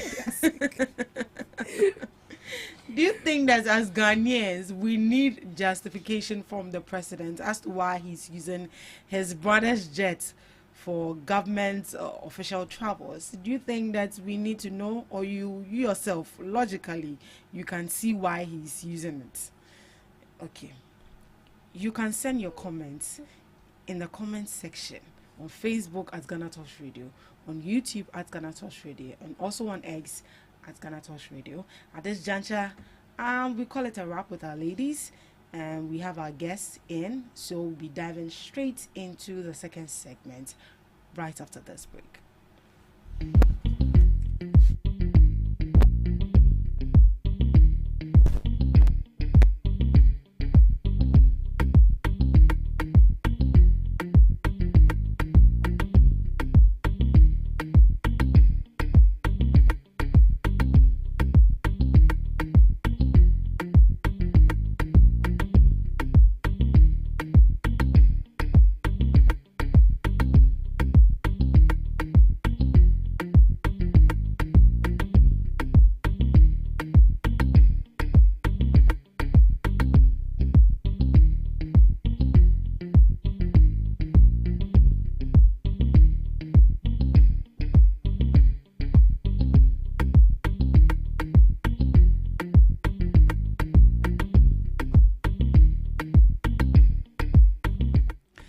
Welcome back to your favorite online radio station, GhanaTalks Radio. Yes, as I said it, this is the only radio station you can keep in your pocket. Wherever you go, you have it in your pocket. You don't need a frequency. All you need is mobile phone and a data. All you have to do is just go to Google Play Store, download the app, or better still, just go to Google, just place in Ghana Talks Radio. You just listen to us. And on social media too, we are streaming live on Facebook at Ghana Talks Radio, on YouTube at Ghana Talks Radio, and also on X at Ghana Talks Radio. You can join in the conversation. You can listen to us. All you need to do is get earpods and I say earpiece. Listen to the conversation. If you also have something to say, you can send in your submission in the comment section. We will read it, and then we'll see what our guests have to say about that. Well, this is the second segment of the Ghana Talks Breakfast Show, and as you know it, we come along with knowledgeable guests who are going to delve into the main issue and share their insights and informed perspectives on matters that matter to you every morning right here on the show. And seated right here with me in the studios is the NDC Communications team member, Mr. Prince Kuma, and we'll be having the NPP Communications team member joining us shortly. He's on his way and he'll be here. But for that, we are going to kick start with the NDC Communications team member, Mr. Prince Kuma. Good morning to you, and you are welcome to the Ghana Talks Breakfast Show. Yeah, good morning. I hope you're fine. I'm doing well. Yourself? I'm good. My papa by there, so be a hotel. Oh no, controversies. What's I learned your care has been here disturbing the ears of your listeners. Oh. It's all manner of jandamen. Oh, so you saw it? Oh yeah, playing emotional politics. I know. Don't attack my person and all of that. Also, no kati. Was here? Anyway, I'm just his friend. Yeah, he's doing well for himself. You two are good friends. Agenda. Yeah, so yeah, I'm good. Yeah, don't go and kill yourself because of politics. So, right after the show, they'll go and eat together. So if you're in your house and you're shouting because of politics, you've kept somebody's matter in your chest, bitterness because of politics. Mind you that the communicators, when they meet here, right after they are done, we are siblings. That is how to do it right in the show. Prince, yes. Have you seen what is trending again? That has to do with the jet issue. Yes. The minority is asking, they are going to petition Stretch to look into it, especially the jet, how Ibrahim Mahama acquired the jet, and also how he acquired the diamond mine as well. This was actually a press conference the minority held. Do you think that is needed? All right. So let me say a very good morning to our listeners or viewers.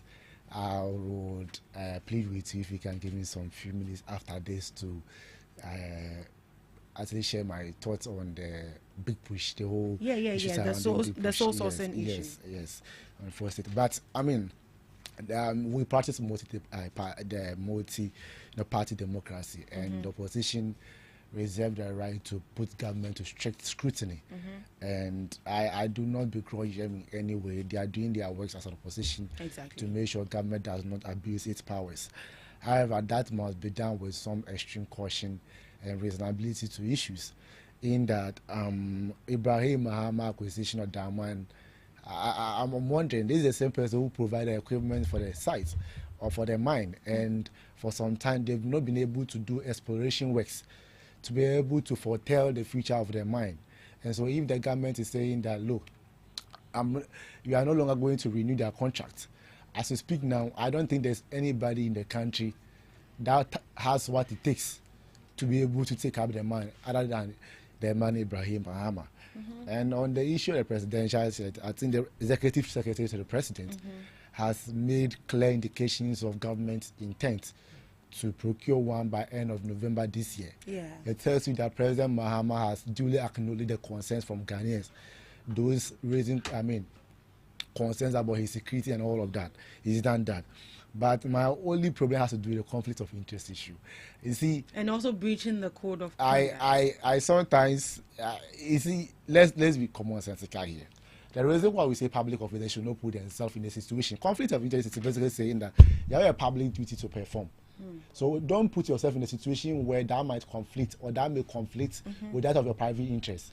And so you don't put yourself in a situation where you'll be compelled to extend certain favors to people, even if they don't deserve it. So that's the reason why mostly we say no. public officer, don't put yourself in that situation where you receive some benefits from private individual. Once you do that, you're putting yourself in a difficult situation because there's a saying that there's no free lunch in America. So what then happens is that if I'm a businessman, you're a minister, I give you a cow, I give you a car. The reason why we say don't take it is not as though it's a bad thing to take gifts. It's because you are putting yourself in a situation where if the person's company is bidding for a contract from your ministry, it kind of places some weight on you too. So And that's they're the reason. asking for favors. Or you say declare. Now in this case, I want to let's be practical in terms of our reasoning here. Are you saying that it will take Ibrahim Mahama giving out his private jet to his brother before his brother, whether his brother will give him something or not? No, please. Me bra no, me boa. And two person say Ibrahim Mahama or the other or the plane Emma Nebra or your president in Tia. President will be in a difficult situation. Say Nebra baby son Bibia. No, because Ibrahim Mahama say Nebra money Bibia, and then because of the jet in Tia, you need to answer the man.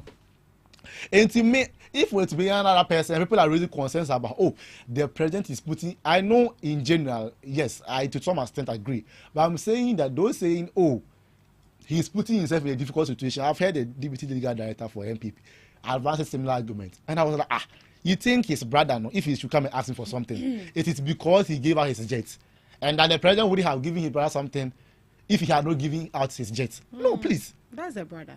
That's the brother. So I'm wondering where that difficult. So meaning that jet or no jet. Jet or no, if the brother would do it regardless. I'm not saying the brother is going to do that. What I'm saying is that the brother will do it not because of the jet. The brother, if the brother wants to actually help his younger brother, the president wants to help his younger brother, it's because it's his younger brother. It wouldn't be because he gave out his jet. However, those concerns are valid. And for me, if it were to be any other person than Ibrahim Mahama, it would have made so much sense to me. I'm not saying it doesn't make sense to me. It makes.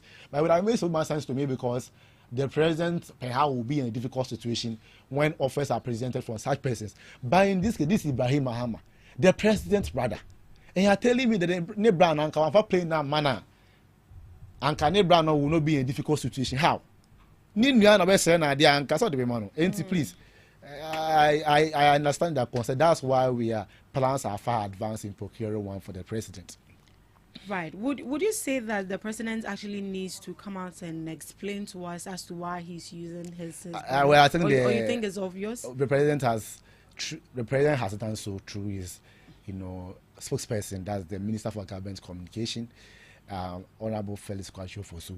He said that the cost of traveling with the Jata jet is far low as compared to, going even with any other jets, right? Because as we speak, our presidential jets or the state's owned, it's not in the jurisdiction, it's being serviced.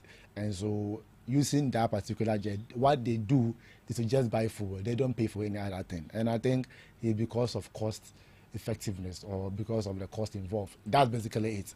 However, plans are far advanced in procuring one. So we actually understand their concerns. We understand their concerns, but plans are in way to procure one. Now, before we dive into the main topic for discussion, that has to also do with the controversies regarding the big push.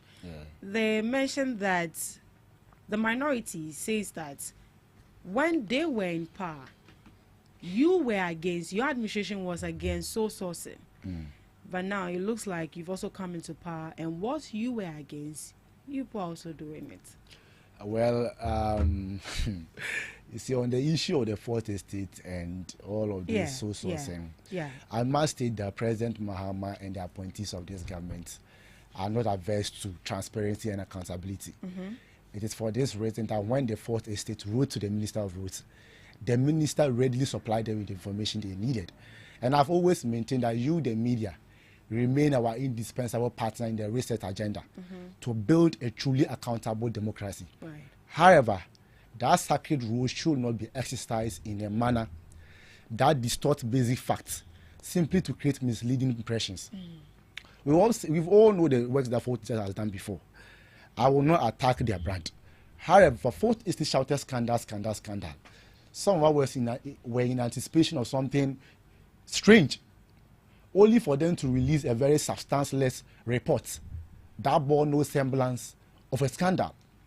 You see, the core concerns surrounding sole sourcing typically relate to inflated contracts or non-execution, of course, arising from the absence of competitive pressure.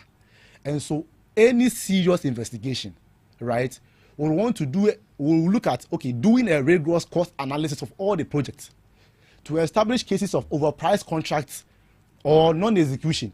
So because perhaps you awarded sourcing, awarded a contract, perhaps you overpriced it, or the person you gave the contract to couldn't deliver or is not delivering on the contract or the project. But in this case, it was more of, in fact, they didn't do that. What they did instead, they sought to draw parallels between the NDC and NPP by subjecting the NDC to a moral test on basis that while we're in opposition, we level some criticism against sole sourcing. So we, the NDC, should admit to certain inconsistency on our part.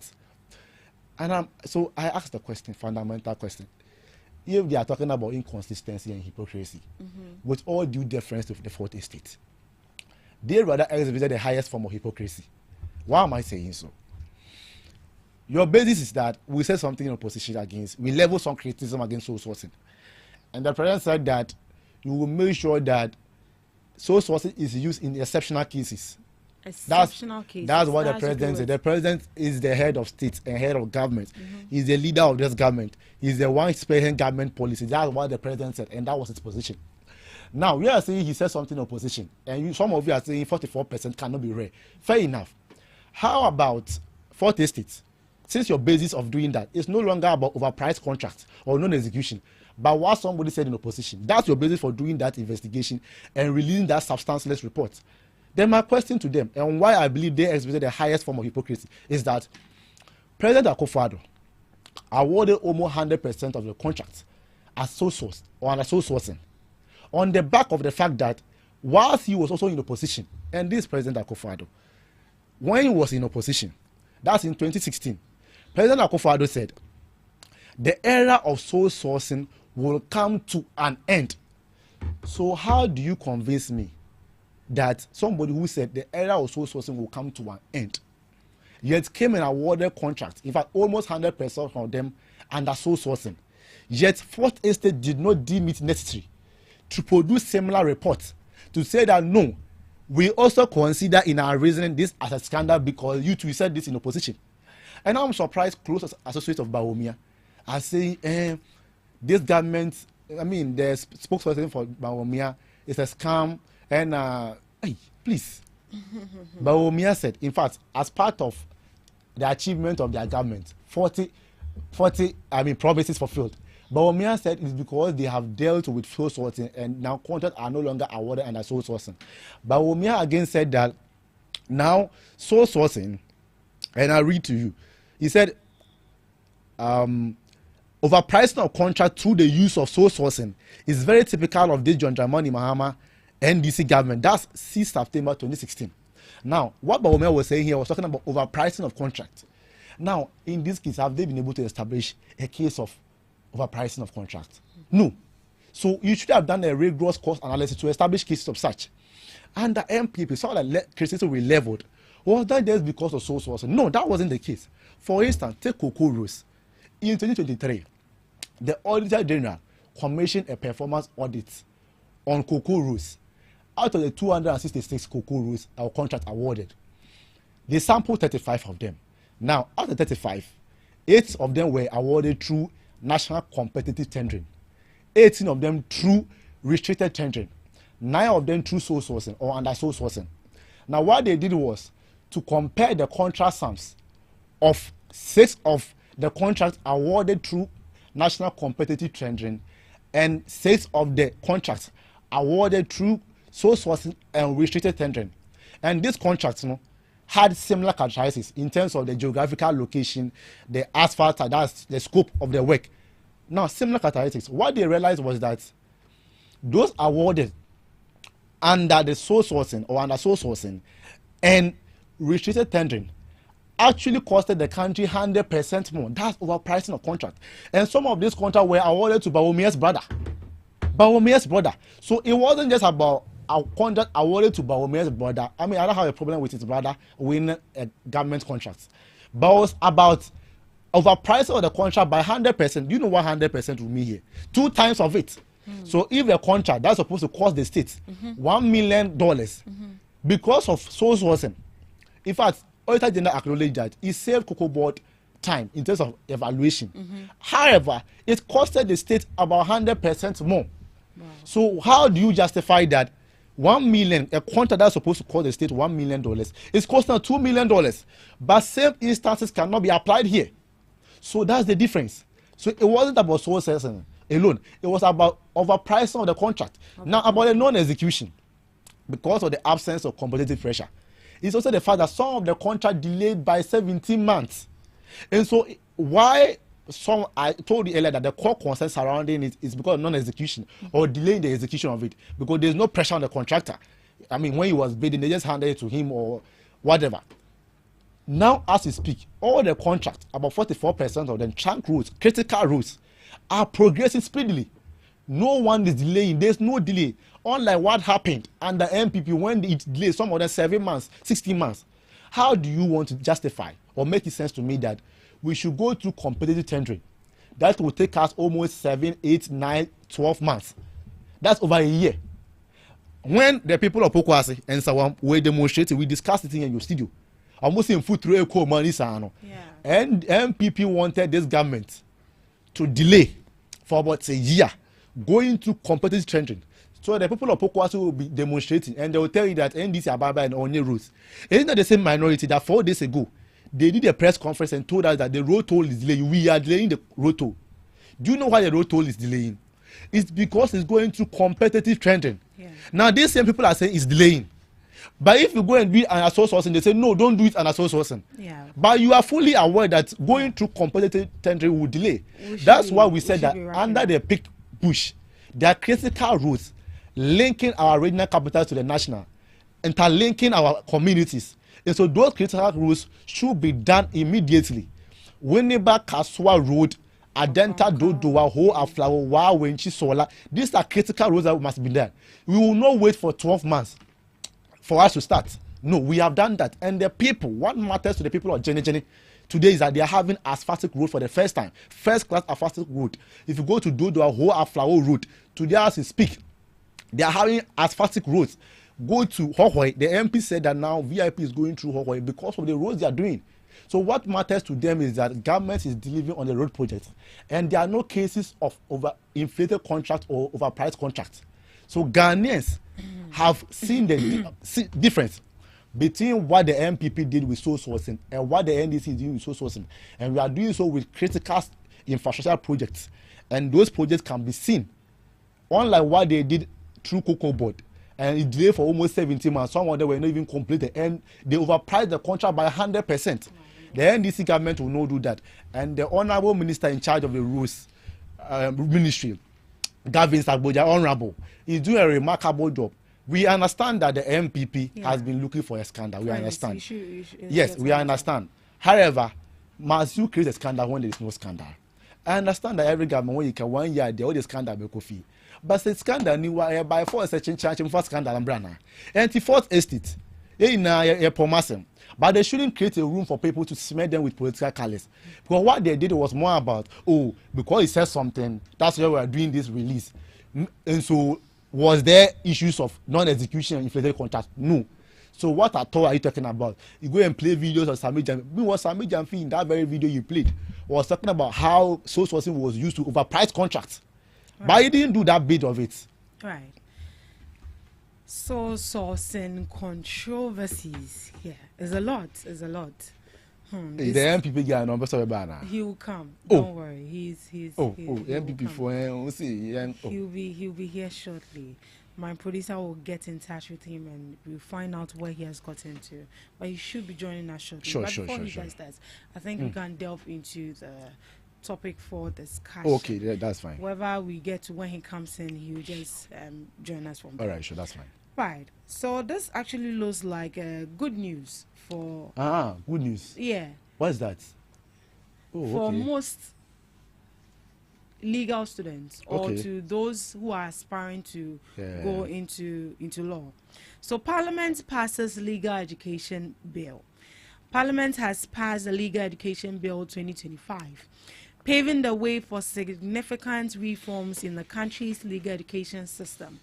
The bill establishes a Council for Legal Education and Training, which will be responsible for regulating legal education and setting curriculum standards across institutions. A key provision of the legislation is the shift of the Professional Legal Education and Training Program from the Ghana School of Law to accredited universities.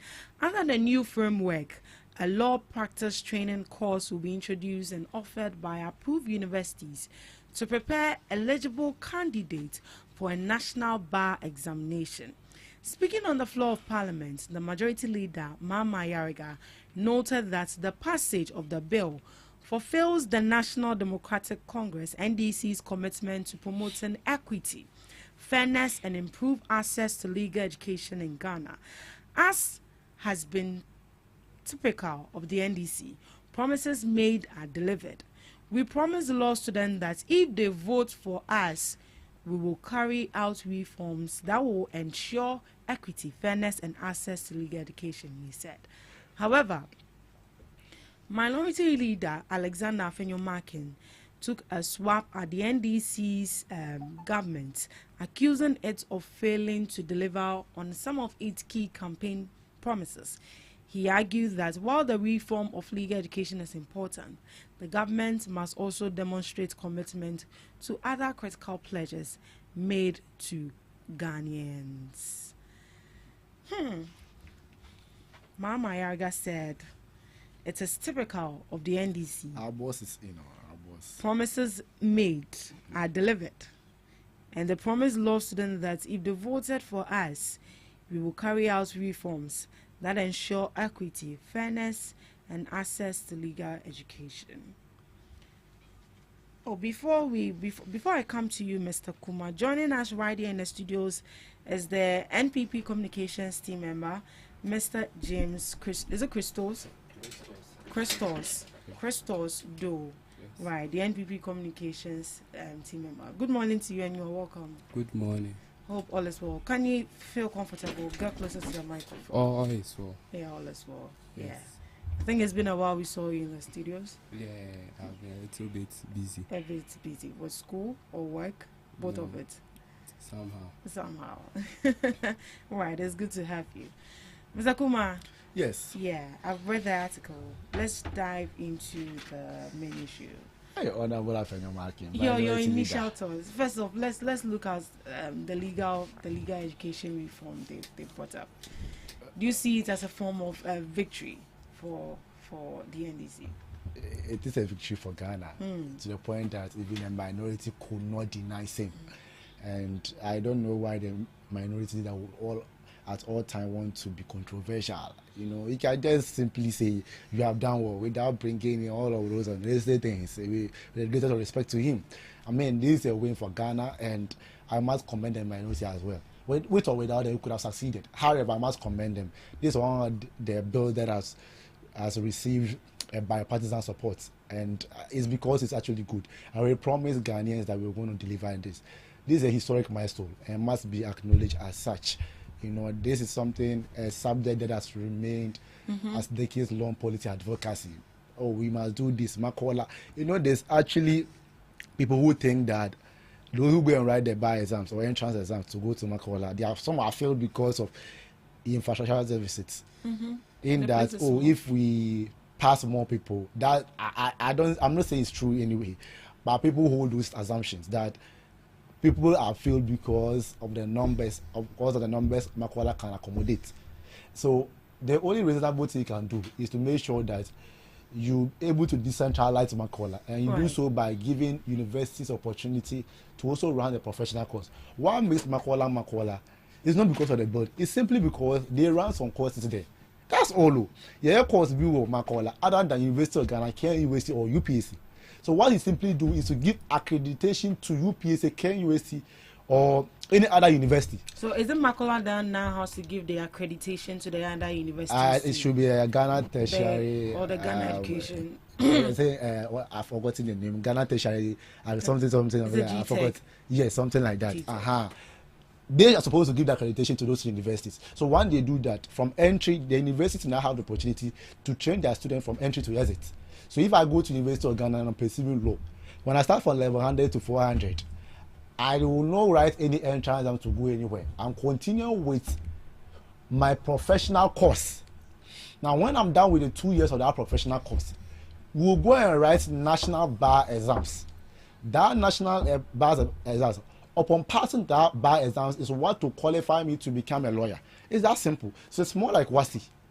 So you are not saying that before, if you get to Form 2, you must write a special exam before you get to Form 3. Then after Form 3, go and write WASI. No.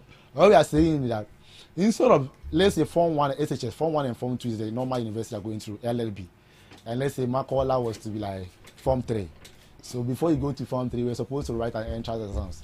But in this case, no entrance exams. And we have thousands of students who are actually home because they failed the entrance exam. Some are frustrated. They didn't write again.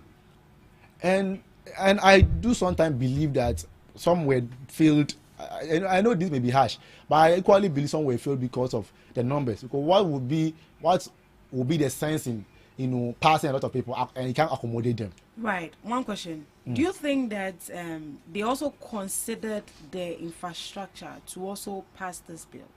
I much agree with that because, as I said earlier, you have only one school running that professional course. So what it then means is that they must, in view of the admission, consider what they have, the space they have to accommodate the students.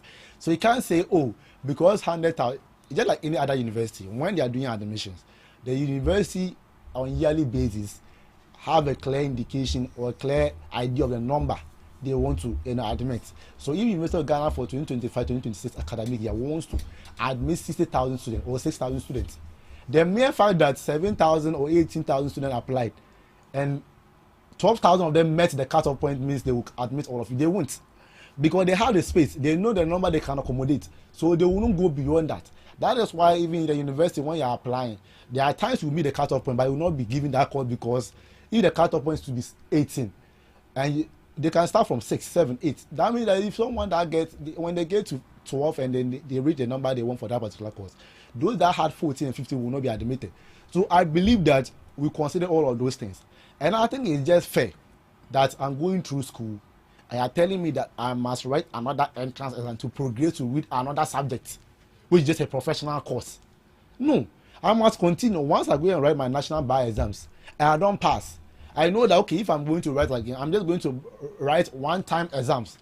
But in this case, people are sitting down assessing, to say grammar copy exams or no grammar failure failed. I will have to wait another year again to write. So in an unlikely event that I fail again, then I have to wait. And upon this, you have 2 years ahead of you. But in this case, you are clearing the 2 years. Upon clearing the 2 years, you have only one exam, ahead of you. Once you succeed in passing that exams, then you can qualify to become a lawyer. So this is one of the best, ideas ever to be, to have ever seen the light of day. And I'm so grateful that the NDC has been able to deliver on our promise to Ghanaians, not just law students, but those who have interest in law. And most are arguing that, oh, why law? If we check the civilian lawyer ratio in Ghana, we are not at par, we are not up to standard. Most people think because you see a lot of lawyers in Accra, go and check the other regions other than Accra. There are few lawyers over there, so we still need more lawyers. The fact that we are not producing a lot of engineers does not mean that we shouldn't produce more lawyers. Right. We can have those debates in isolation, discuss them independently, rather than trying to obfuscate matters on basis that, oh, we are having more lawyers. No. If someone wants to pursue law, it's not your money. Let the person go. And once they pass their exams, that's good for them. Right. Mr. James. Yes. Are you excited about this reform? Oh, I'm very excited about the reform because it is a win for Ghana. So our brothers in the NDC passed this bill and it is a very good bill. How my brother was saying that it was Mokula who was giving the monopoly power to like accredit lawyers or to give law degrees to students. So it was a whole stressful thing. Speak a bit louder. It was a whole stressful thing. So you go to the university for 4 years and after that you not become a lawyer except you go to Mokula School of Law before you be given the accreditation to become a lawyer. It was their campaign promise, so I would say kudos to the NDC for fulfilling their campaign promise. It's not like because I'm an MPP member, So anything the NDC do is bad. I would say kudos to them. But one thing I also advise them is their sustainability and also their facilities. Likewise, sustaining them in what sense? Because I school at the University of Cape Coast. Okay. And there's a lot of faculty over there, but Okay. they lack some adequate infrastructure. So when you are bringing all these students in now, there will be a lot of influx of students since they are going to the university. Yes. Like the UCC faculty of law, they don't have a lot of law lectures, theaters, and etc. So when you are passing on this building, how will you sustain it? No infrastructure for them. So you just can't be there in places, choke places and things. UCC, the law faculty is very small. It's very small. The amount of people there currently, I can't accommodate them. I don't know about the other school, but I'm talking about my school UCC. So I said kudos to the NDC for passing the legal education bill. It is a good step back. Right. It's the sustainability I wanted to talk. I just urge them that they should provide more infrastructure for them. And also when they are done with school, also they should create employment for them. Because the employment gap is getting bigger. Our president say at the SONA 2026 SONA that he have created about 1.2 million jobs, which they fact check the Ghana Statistical Service and it was a lie. So with the employment and also the sustainability, that was what I have to say. Yeah. So Our people from the other side. I'm saying it. It's a lie there. You rather end up being a liar. Don't call me a liar. No, I didn't say you're a liar. I didn't say that. You have to hear me clearly. Say, please. Look, Joy needs to release the report. And I don't think most of them had time to read the entire article. What they said is the president cannot assume. You see, they talk about labor force, right? So at that particular, you had about 1.1 million. So he's saying that the president should not assume that the 1.1 million are people who are actually employed. That's not to say the president actually also lied. No, that's not the point. If Ghana Statistical Service, he lied. Oh, please, relax. This is simple. What they said was, when you talk about the labor force, or in fact, unemployment is about what? Unemployment, people who are willing, but they have qualified one are looking for a job, not people who are qualified and seated at home. And he's saying that the labor force for that particular year, for that quarters, was over 1.1 million. So if the president is saying about 1 million, he then suggests that 1 million or a little less people got employment. And John used to say that no, based on our search, it could be true, but however, he cannot assume based on this number that they all got employed or they all got employment. So they were a bit tentative on that issue. However, the headline was, but I understand that Omea has been saddled with the tag a liar for long, so there's a need for them to draw some parallels. I fully accept that. But on the issue of infrastructure, I understand. Yeah. It's the only NDC that can do it because young people cannot do it. What do you mean by that? Please, okay, so tell us how we should expand the infrastructure. Tell us. Since you are advising us, I want to know. I'm NDC. But I can build more schools. And how should we build it? How should we build it? But you are in power. You are the government. So when you are government, you couldn't do. You have the resources. We did some. It's not we couldn't do. So what did you do?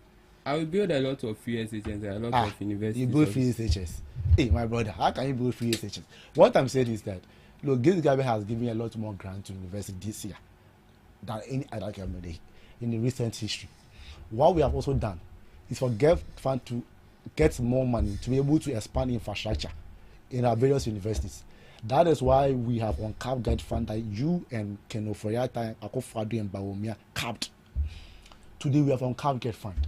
So my brother should be rest assured that before the implementation of such policy, the NDC has broader plans. So all of these were considered. Revenue measures are really considered because I understand that, look, if it's a normal 4 year, why the then miss is that if I'm done with Lagos, I'm moving out. But if that should continue, which class am I going to sit in? So I understand my brother on that score. And I'm saying that those plans have been catered for, those issues have been catered for. So people were, oh, please, relax. As we speak, if you go to the University of Ghana, for instance, I mean, they have started, and kudos to Ibrahim Mahama. Kudos to Ibrahim Mahama. God bless Ibrahim Mahama. In fact, the University of Ghana is building a multi-million-dollar, law school complex. Right, and Ibrahim Mahama is the one sponsoring the cement for the whole project. You can ask.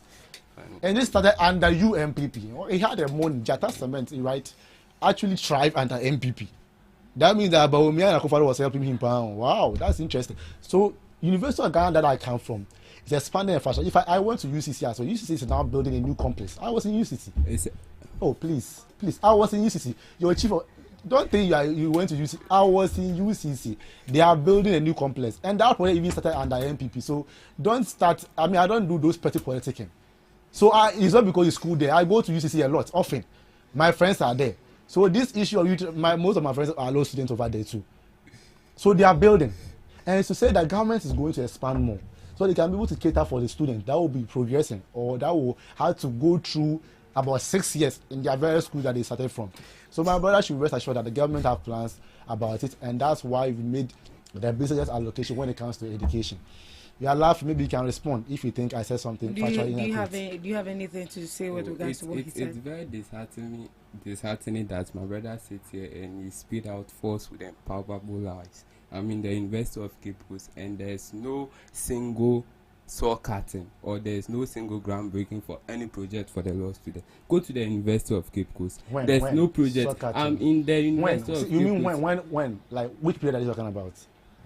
Across the years, the law faculty was created in 2011. Right, gentlemen, let's proceed. Don't interject me when I was talking. I've not interjected you. I've not spoken. Let's proceed. Hey.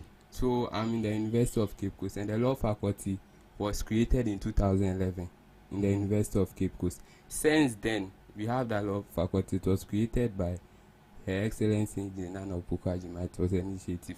Kudos to her. Since then, I haven't seen any project. You can search. If you say there's a project that they are building a new complex in UCC, please show us evidence right now. Relax. Show us evidence. You see, my brother. Right. Let me clear that. That's actually not the topic. I understand, but let me clear this. Let me clear this. I think communication 101 is to listen attentively. There is a reason why he's so fixated on peddling falsehood, disheartening, and because he thinks that I said when we came to power, we can't solve for a project. Is that what he heard? I was in UCC that's 2 years ago, right? A project was being built. My friend Kisila Fako is just outgone Chief Justice of the SRC. He took me to the project site, like this is a new law school they are building. Please relax. And this was even under MPPO. So I wasn't saying something as though, when we came, please, my brother should listen attentively before you go in. I don't know whether you have rehearsed your grammar, so you must at all costs, use them. Please, relax. First, that's fine.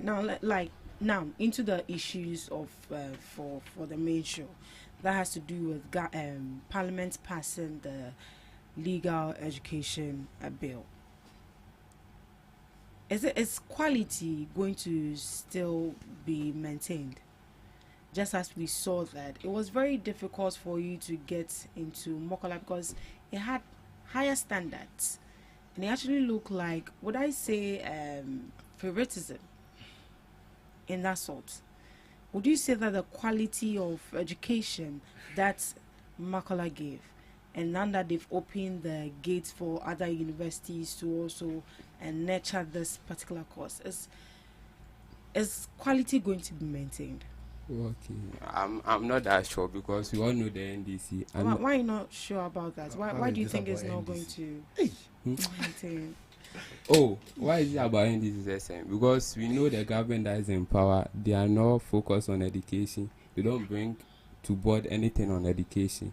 In what sense are they not focused on education? Because you don't see them being interested in anything education. Look at all the major educational infrastructure, educational policies. It was brought by my government.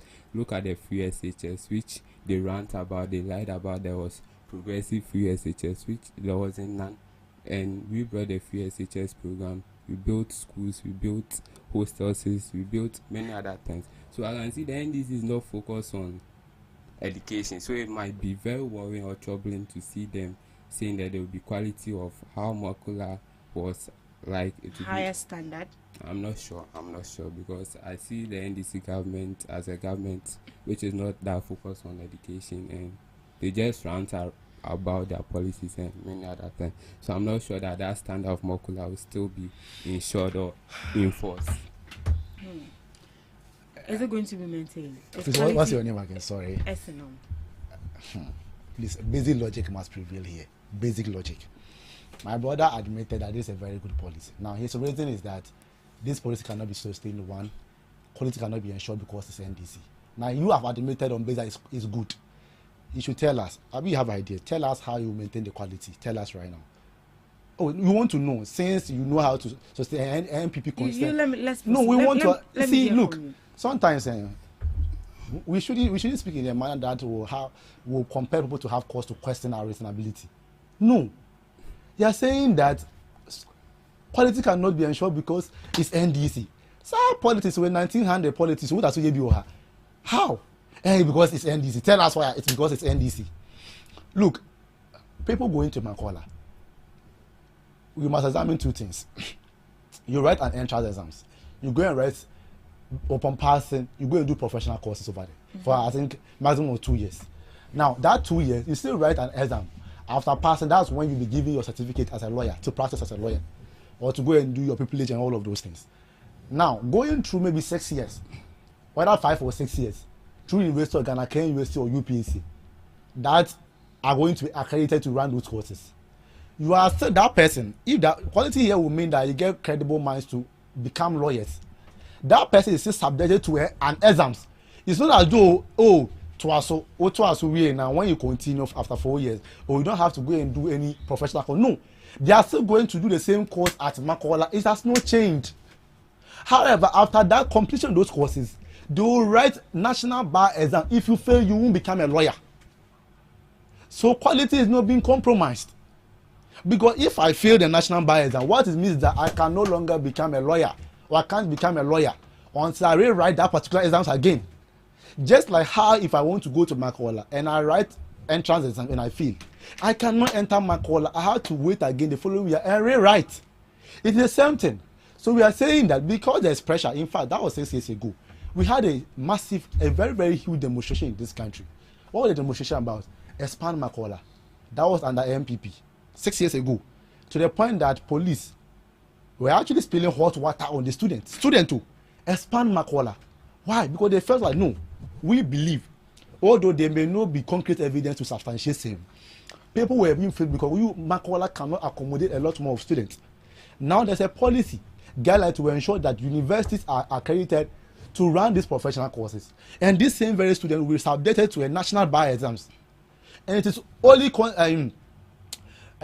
dependent on passing these very exams that you can become a lawyer. How is this quality compromise? And you talk about university education, please. Maybe you have to learn your history very well. Tell us the university MPP built since time immemorial. Tell us, please. When it comes to the MPP, when it comes to progressive free SHS and free SHS, fair enough. You did a free SHS. Good with President Akufo-Addo, you have done well. Thank you. But these same people will tell you that, because it is progressive, and the progressive is different from the one President Akufo-Addo did. However, these people are quick to tell us that Akufo did national health insurance. These same people. And sometimes you wonder what logic is that. When what Wale started and what Akufo continued was this mutual health insurance. What Atamo did in 2012 with the reenactment of the act, having the national health insurance, is not what Akufo did. These same people will sit here and tell us Akufo did national health insurance. Yet, I'm not ready to concede that then if that's by go by that same logic, then President Akufo-Addo did. Sorry, President Mahama did free SHS. They are not ready to concede. But they are quick to say that, Akufo in the year national health insurance. But we'll say, Mahama there, time and now, also you're progressive. And also watch as free students. Agreed, me tell me cast oboa. And I bedo President Akufo-Addo were there. Also, me the million now boom at once. That means that there's a difference between what President Akufo-Addo did and what President Mahama did. I agree with you. But what President Akufo-Addo did with national health insurance, district mutual health insurance, this is a matter of act and readings, was that if I have an insurance here, I can, in this district, I cannot go to Kumasi, go to a hospital with that card. It is Rollins that made sure this happened. Atamnos. That made sure this happened. So should we also say that, because what Atamnos did and what Akufo did are different, so Atamnos did national health insurance. Please, we can discuss policies. You must not at all time make political capital out of every topic. Is it a must?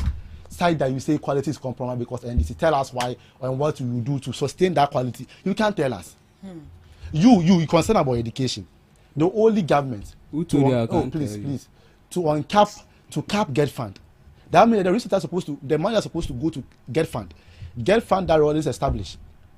The money that is supposed to go there to expand infrastructure. Most of the buildings, right? You are claiming that I also went through free SHS. Get fund projects in my school.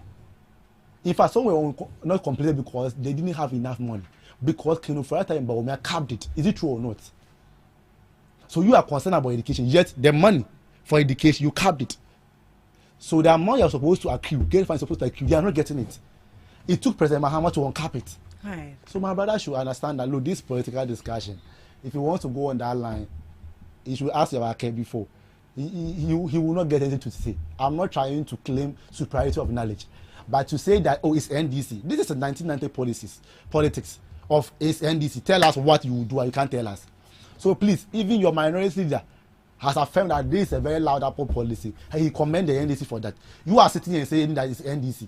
So we should say what? We've seen successive governments actually pass, and this monopoly has been there for quite a long time. Why are we? Why is this reform coming out? Is it because we don't have enough lawyers, or because we want to improve equity and fairness when it comes to our legal education? Okay, now I see now my NDC brother. I don't think he listened or he discerned a lot, because from the starting I said that this is a laudable project. I never went against this project, but I was talking about the sustainability and the quality of education. I didn't see the project. I'm saying that what will please you do? don't interject me when we're talking outside. I'm sure what don't will you do? Tell her what me. you will do. Don't disrespect me, please. I'm begging. I'm begging, don't disrespect. When you were talking, I was quiet. Okay. Mr. James, kindly proceed. Madam, please, can you ask what they will do? I want to learn. No, I'm begging what they will do to the quality. I'm begging. When you were talking, I was quiet. Okay, boss, stop. Boss, sorry. So let's continue. My brother, I don't know if you listen. Yeah, I don't listen. You just come here. You just come and speak falsehood. We are all here, the host, and I said that this project is very laudable. So I don't know why he's sitting here saying that I'm saying otherwise or things. As a patriotic Ghanaian, I'm thinking about the sustainability and the quality of the standard that will be given to students of the law. First, that was given to them at Makula. And now my brother is telling me I'm being unpatriotic for me thinking about law students in Ghana. Do you want for our justice system to be? Do you want our justice system to be fair? Did I say you are unpatriotic? Please. Indirectly, that's what you're telling me. And we're saying that, as you mentioned, some university that was done under the MPP. Yes. I see you don't read a lot and you don't do your research. So now I'm come to mention three. We have the Lavongo campus of UDS, which became the CK Tender University of Technology and Applied Science. Okay. We have the University of Engineering and Agricultural Sciences, UABS, located in Bonn. So it was created by His Excellency Nana Addo Dankwa. University of Engineering and Applied Science in our region, and we have the Local Governance and Leadership University, established in Accra, and also the School of Rural and Infrastructure Development in Secondary Takrady. So I don't know why you sit here, you spewed falsehood that under my government you have never created any school. So I should mention them. Have you seen now your lies are catching up with you? And also we was talking about President Rawlings sustaining the national health insurance and things. The national health insurance scheme, it was duly brought by President Kufuor, and I remember President Kufuor, he brought again the national maternity care that allowed you, ask your mother, you were born free. When they gave birth to you, they didn't take a single cent from you, and touting President Rawlings for expanding whatever and things. Don't do that. You're telling me now to the substantive question that I asked. To the substantive question that I asked, that we've seen successive governments actually come. We've seen the NDC, we've seen the NPP, and this monopoly has been there for quite some time. Why is it then fit that this is actually the right time for us to, bring a reform into our legal education? Could it be that we lack lawyers, or is because we want to improve fairness and equity when it comes to our legal education training? Okay, I will say it is inclusive. We lack lawyers. If you see the lawyer to population ratio, I think it's 1 to 20 or something. And also to improve 1 to 20, so one lawyer is to 20 people. 1 to I'm Oh, not you're sure. not too sure about it. 1 to 40 or 1 to 20. So the initiative is a very good initiative. They want to broaden the system to allow a lot of people to now become lawyers, because during the mock exam, sometimes you only 5% pass the bar exams, only 7%, only 10%. Why do we have such situation? Okay, maybe due to some, I don't usually know, but maybe due to some, I was saying it was alleged favoritism, nepotism, and other thing was in the system. So now they want to broaden the system, and I hope our brothers in the NDC will sustain that system. That was what I was talking about. And my brother here is saying I'm doing politics. As a patriotic Ghanaian, I'm thinking about the young Ghanaian lawyer going up.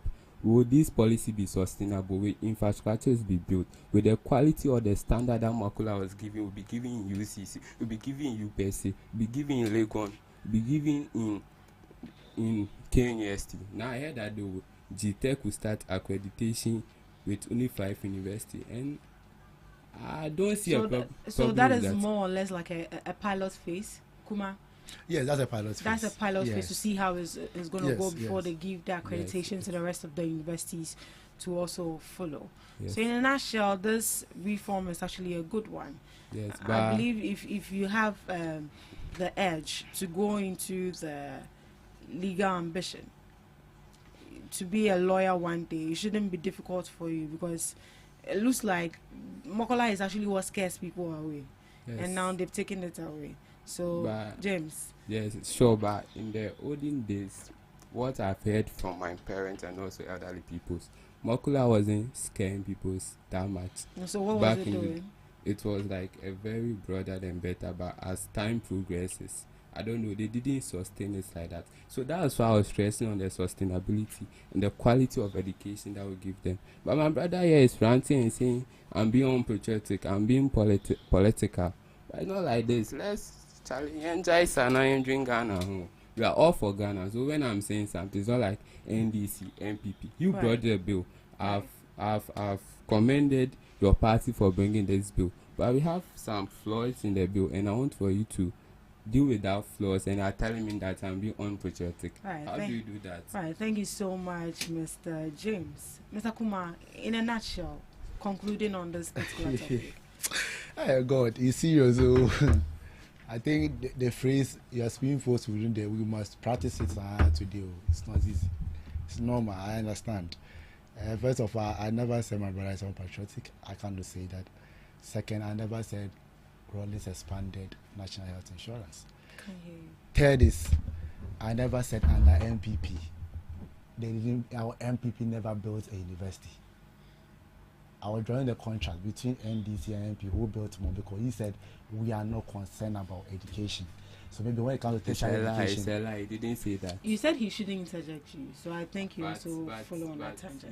He's lying over here. Can play, but I'll go back to what I said. Mr. Kumar, let's continue, please.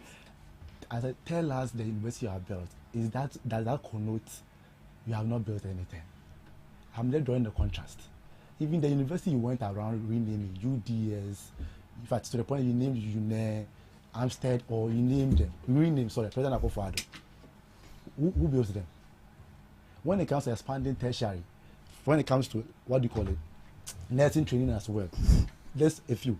JG nursing training, Bowling nursing training, Tumuzua, Rungu Sampa, Janfu Kale, Dadeswa, Batechima Krobo nursing, Sekwa nursing, Kwapon nursing, Guasu, midwifery, UNE, St. Vincent College, Gabaga College of Education, Alfaro College, Lamlighter College of Education, St. Ambrose, Bowling College of Education, UHAS, University of Development and Sustainability. Look, this is the works of NDC. My point is, they said there are flaws in the bill. You see what, my brother? I understand. Whether it's a matter of English, there are flaws in the bill. You can't point to flaws. That's what you just said. You can't point to flaws. You said that you see, I listened carefully. You said you cannot maintain the quality. And he asked why. He said, oh, it's NDC. They are not concerned about education. And I was okay, we are not concerned. You are concerned. Can you tell us how you are going to maintain or perhaps enhance the quality? This is a harmless question. Oh, we and MPP, they are concerned about education. Maybe this is what we are going to do to enhance the quality. But you didn't. All you say is, oh, NDC there.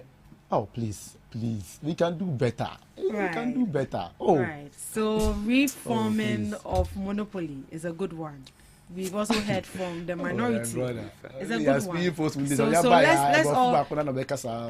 all embrace it. It's a good one. So if you aspire to be a lawyer, now it's going to be easy for you. But the main issue of this reform is that in as much as Mokola is no longer the only school that is going to give you as in the go ahead to become a lawyer, right after you are done in the school you find yourself in, once accreditation has been given to that school, you'll be asked to write a national bar exams, and if you feel that you won't be called to the bar, so quality will not be compromised. Well explained. Thank you so much, Mr. Kumar. Let's delve into the second topic for discussion. Value for Money bill passed by Parliament. Parliament has passed the Value for Money Office Bill 2026, a major piece of legislation aimed at strengthening accountability and efficiency in government spending. The bill, introduced by Kester Latto-Forson, seeks to tackle long-standing issues such as inflated contract, wasteful expenditure, and abandoned projects within the public sector. A key feature of the new law is the establishment of an independent Value for Money office, which will be responsible for conducting technical assessments of major government projects before contracts are approved. This office will issue Value for Money certificates, monitor compliance, and ensure sanctions where procurement rules are breached. Government has described the bill as a critical step toward fiscal discipline, ensuring that every city spent delivers maximum benefits in terms of efficiency, effectiveness, and sustainability. The policy also aligns with the broader effort to improve public financial management and restore confidence in how state resources are used. However, the bill was not without controversies, as the minority in Parliament raised concerns that the creation of a new office could duplicate the functions of existing institutions like the Public Procurement Authority and potentially add another layer of bureaucracy. Overall, the passage of the bill represents a significant reform aimed at promoting transparency, accountability, and value for money in public spending, even as debates continue over its implementation and impact. The debate will go on, but the law has already been passed. Looking at the aim of this bill to reduce weight, inflated contracts, and abandoned projects, do you think that this will finally fix Ghana's public spending problem? Mr. James? I'm not sure. It will never fix. So when we say value of money first, you need to know what is value of money. To the layman, maybe you might not understand value of money, so let me educate you because no. So when you say value of money, we are talking about the ordinary Ghanaian, the taxpayer. He's paying his tax. What benefit will he get from the payment of tax? How the government is going to minimize cost and maximize output to be beneficial to the ordinary Ghanaian. And with the value of money, it consists of 5 features, which is the economical efficiency, sustainability, equity, and effectiveness. So all these 5 standards need to be met. So right now, sometimes the NDC, when they are doing something, it's funny to me, because over the past years, let me take you back to history. During the 1960s, we have the Ghana Supply Commission, who was there with all procurement things and also all procurement agencies and also other things, there was no flaws, everything was going on smoothly. There was no flaws in the olden days. And we came through the 1980s, the Ghana Supply Commission went to become the Ghana Supply Commission Limited, which deals with all procurement and also something. And the Honorable Finance Minister, Kester Latto-Forson, stated that they want transparency, efficiency of public projects. So that's why they created that bill. But we see the PPA is there, the Public Procurement Act. Section 3. It states that we should ensure transparency, efficiency, sustainability of projects, and the value of money is stated in Section 3. So you see it as a duplication of office? It's a duplication. It's stated in Section 3, the PPA Act 2003, which was brought into law under our government. His Excellency John Ejikun Kufuor And there are many other agencies that deals with procurement and also investigation into this false contract, abandonment of contracts. We have the Auditor General, we have the internal audits there, we have the special prosecutor there. We have a lot I've mentioned about 5 agencies that can deal with this procurement flaws. So I don't know why the NDC will create another layer. It will bring more corruption. Now the MMDCs and the other districts, if they want to do a project, they need to go through all these layers, and it will cause waste of money and also wastage of time and state resources. So I don't know why the NDC will come bring this law. It's very disheartening. We have the PPA there, we have the Auditor General who can investigate flaws. You have the internal audits, we have the special prosecutor, the Ghana Commission, Supply Commission is already there. So I don't know why we bring another layer. And also one of the flaws is that body will be appointed by the Finance Ministry. How we tell me that body will not be politically motivated or interfere? You see the NDC right now, once in opposition, they said sourcing wasn't good. But right now we are seeing the opposite.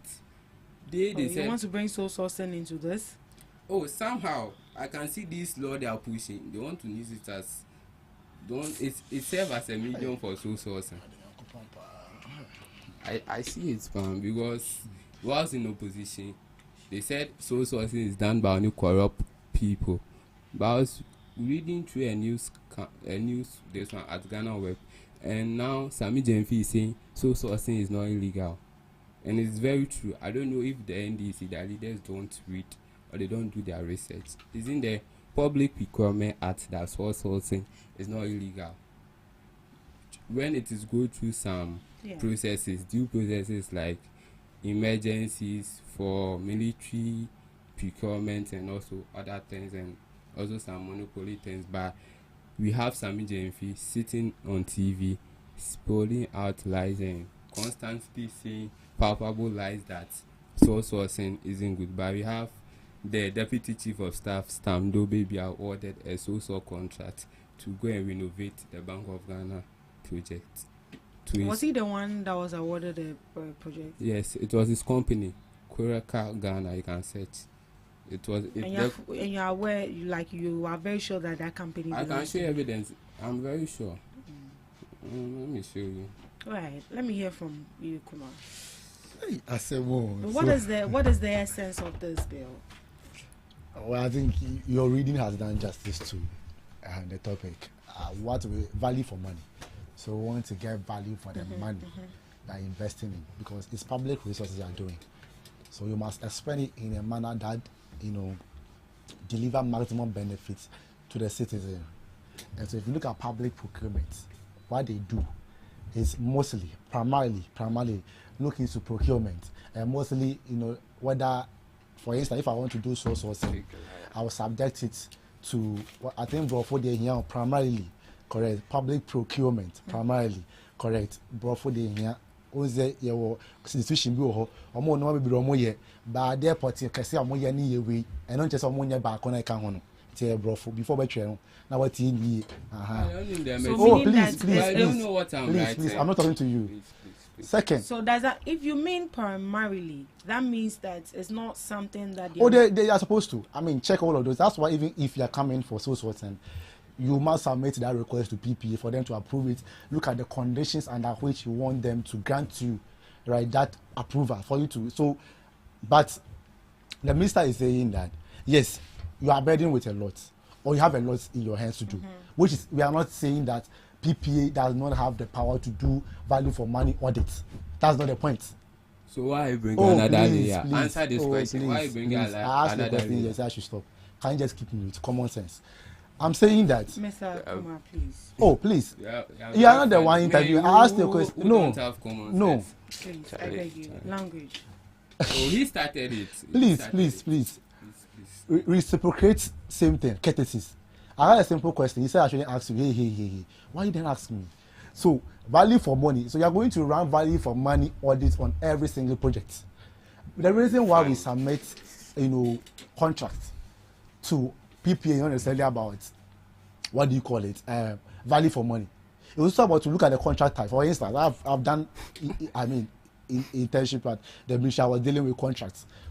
When we are submitting to PPA, what we do, one, is either we are using NCT, RT or SS, that's also restricted tendering or national competitive tendering. So first of all, PPA is supposed to grant the approval, one, on whether why are you using national competitive tendering, which is actually well advised, or restricted tendering or sole sourcing. Now they have to look at, okay, the contract, you see, that's why, if you realize, PPA granted approval for cocoa rules. What happened? What happened later was Auditor General running a special audit report on it. And right like, dude, yes, PPA granted approval, but then they were overpricing on the contract. And what the Auditor General do? Value for money. So you're going to subject every single contract. Now the issue of bureaucracy and delays, it's not about delay in projects.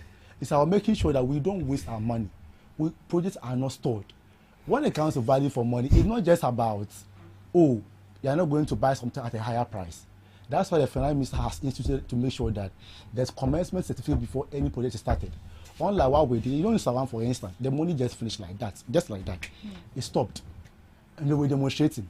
We had to, when we came, as a matter of urgency, we released about 809 million. So such contract will be subject to value for money. Second is commencement certificate. So, oh yes, there's money there to pay for it before you can start works. So please, no one. I mean, if you are to talk about layers while you're creating something, you just mentioned something about. So you don't see this as a duplication? No. It's rather to enhance the use of public resources. So why can't the other office do what I'm saying? Common sense is common. All right, Mr. James, please, I would really appreciate it if you mind your language. Don't worry. Thank you. I think that I will just apply common sense here. Do you know the institution in charge of prosecution in this country? Which institution generally, like government prosecution? Which institution? It's not the Ministry of Justice and Attorney General. What is special prosecutor for? Please, I want to know. Special prosecutor. What did President Akufo-Addo say? Yes, I understand that the Attorney General is supposed to do this work, but the Attorney General is dealing with a lot. I want to create a special office of the special prosecutor. Some people were against it, right? Yeah. Is that not the point? Do you know the special prosecutor is under the Attorney General's office? Do you know that? So please, if you're talking about duplication, when you started with special prosecutor duplication, so please, you can laugh. As far as I'm concerned, I put up cogent argument. I can write you through history line. You first started with supply, whatever. If that's the case, and you mentioned about PPA from Kufuor, didn't Kufuor do duplication then? Since you claim coming down history line, we had an institution in charge of that. Why didn't Kufuor introduce PPA? Office of the Special Prosecutor, we had Ministry of Attorney General, Ministry of Justice and Attorney General dealing with prosecution. President Akufo introduced the Office of the Special Prosecutor. What was it for? It's not for prosecution. Same work done by the Ministry of Justice and Attorney General. So please, when you having argument like that, and just use the word NDC tag, just know that we can do proper analytical comparative analysis to show you that, look, this is what you did. Ministry of Justice and Attorney General, the work being done by this same ministry is being done by the Office of the Special Prosecutor.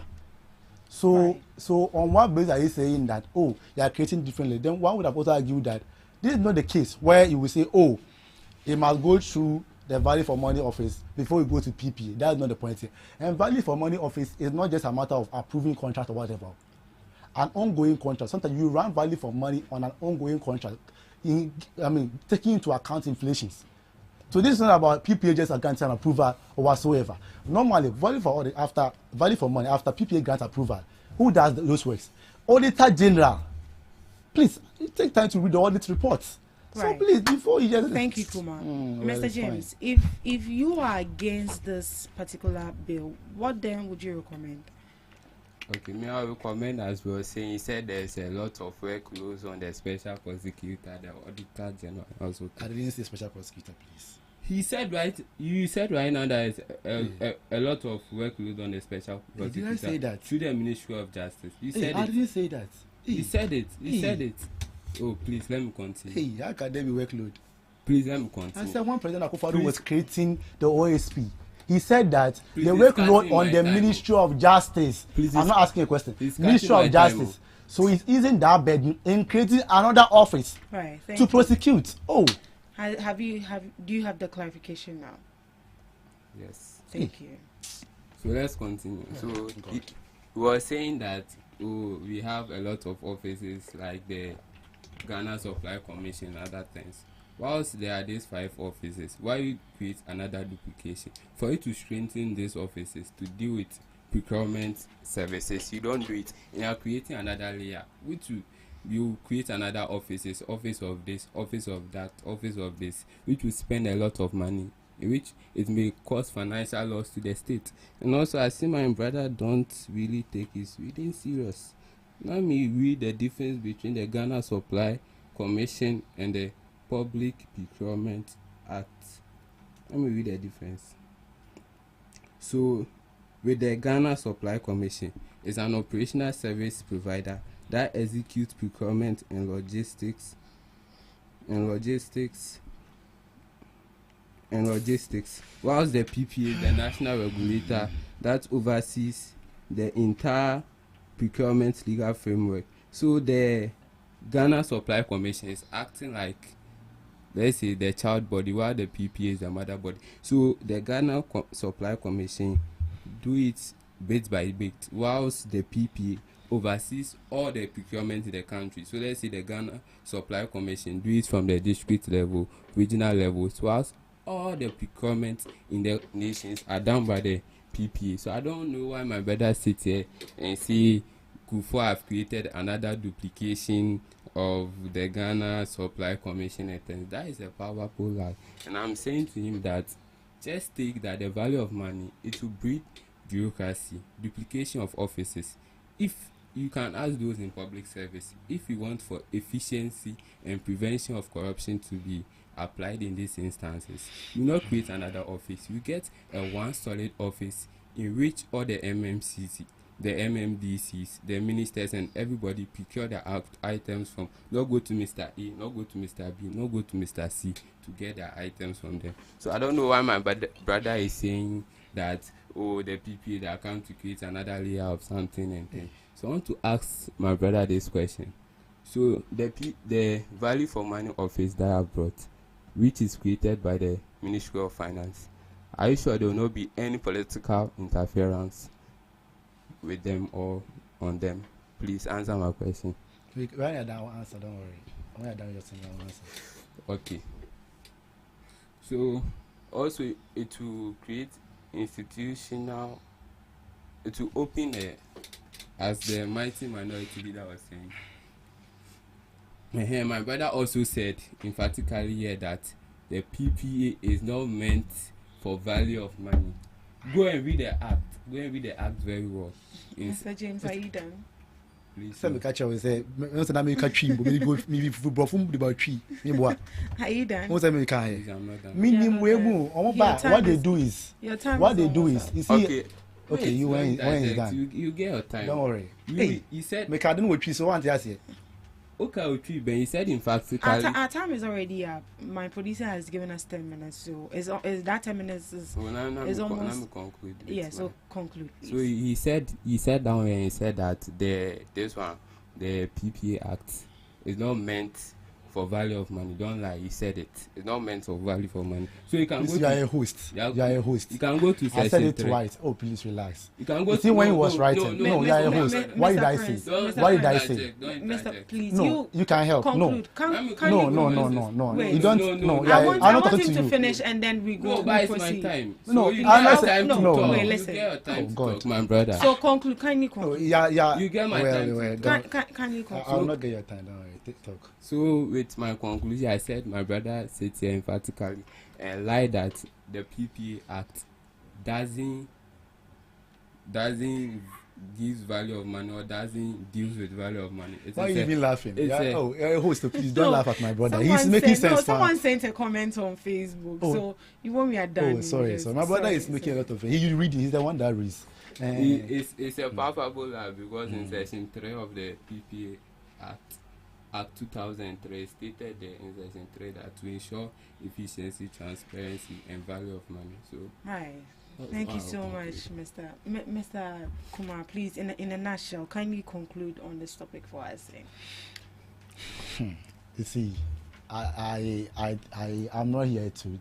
I mean, actually teach how the work should be done by you anyway. But I think it's only fair to me that when I made some comments and I had, anticipation of something, and that's why I repeated it. Did I say here that PPE does not do value for money? No, did I say something like that? Let's go on. I was talking about procurement compliance, performance auditing. Performance auditing will be primarily done by the value for money. Performance auditing does not just start from the start of the contract or when it's being awarded. When the contract is being even executed, PPA does not do that. Please, PPA is to one, the transparency more has to do whether it's following the transparency. It's actually in compliance with the legal framework. That particular contract you're signing. So please, I understand. I know you don't relax. You see, when I was speaking, I shared something about, I'm saying this in tree. Men cars are money, but I say primarily, unless we are brought for now, be a sign and show me. See, we can discuss these issues.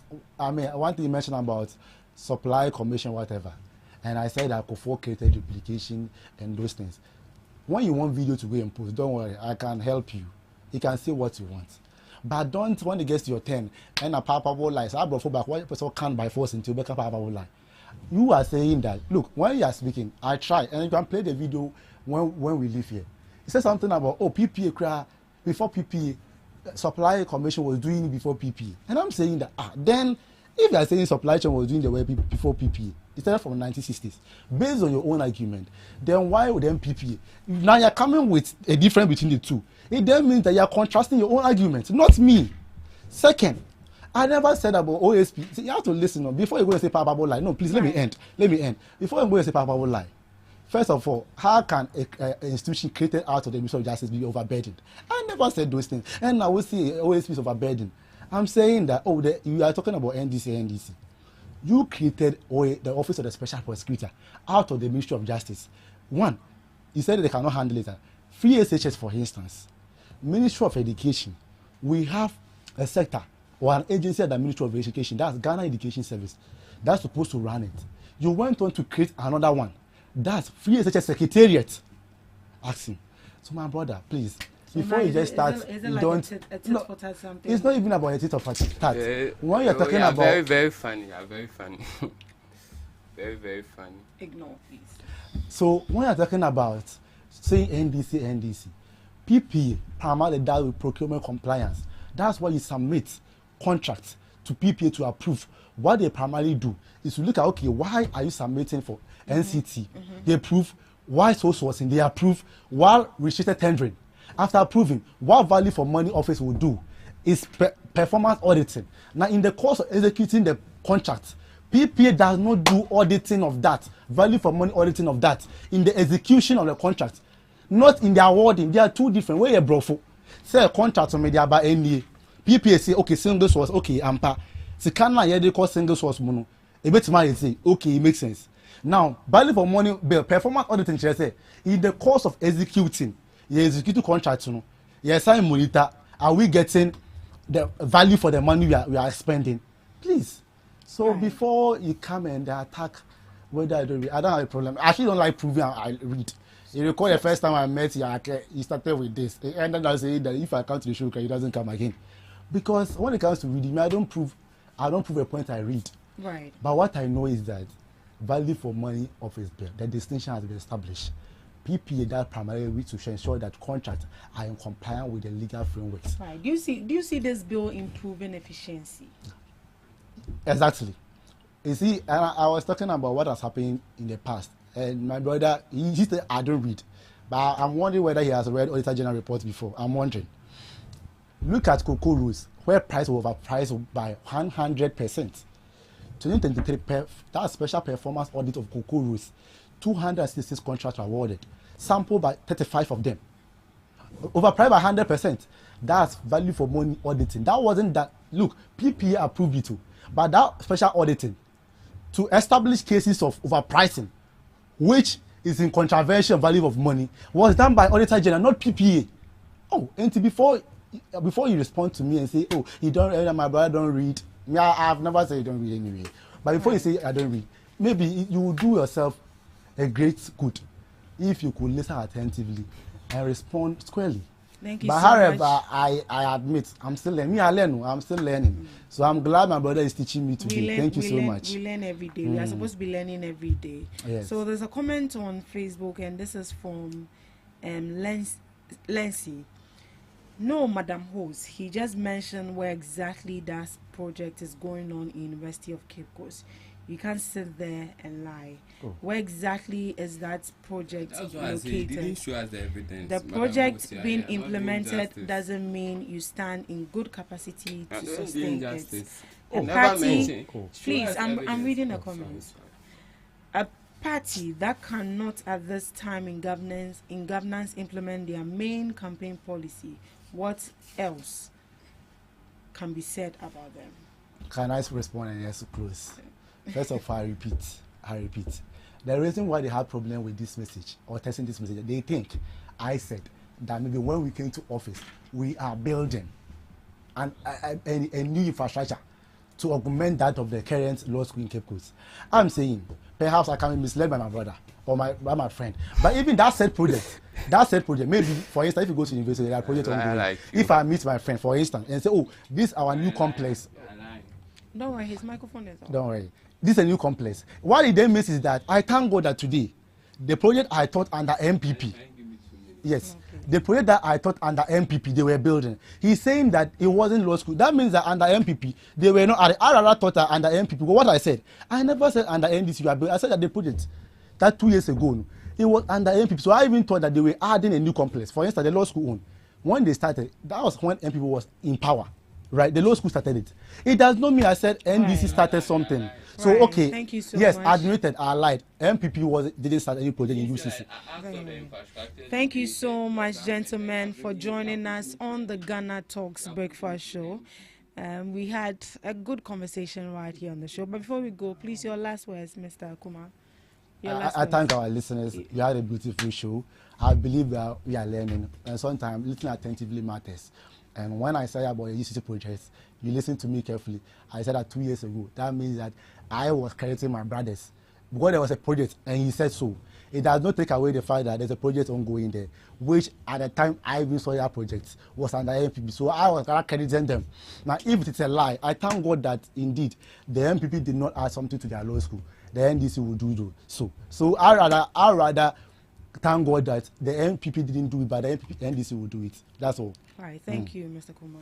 Your last words, Mr. Jim. Okay, so me, I would say he's following the QNet and the antics of his government. I said here emphatically that NDC should show me one law project or infrastructure they have built. And you lied and have taken us back to the MPP time. Did I say the MPP? I said NDC. And I said NDC. I asked. Stop lying. Why are you lying? Stop lying. Is that your last words? Stop lying now. I'm trying to find something here. No. Stop lying. No, stop lying. Listen. Right. You started. No, we are done. Thank you so much for joining us on the Ghana Talks Breakfast Show. We'll meet same time next week. Do have a lovely day.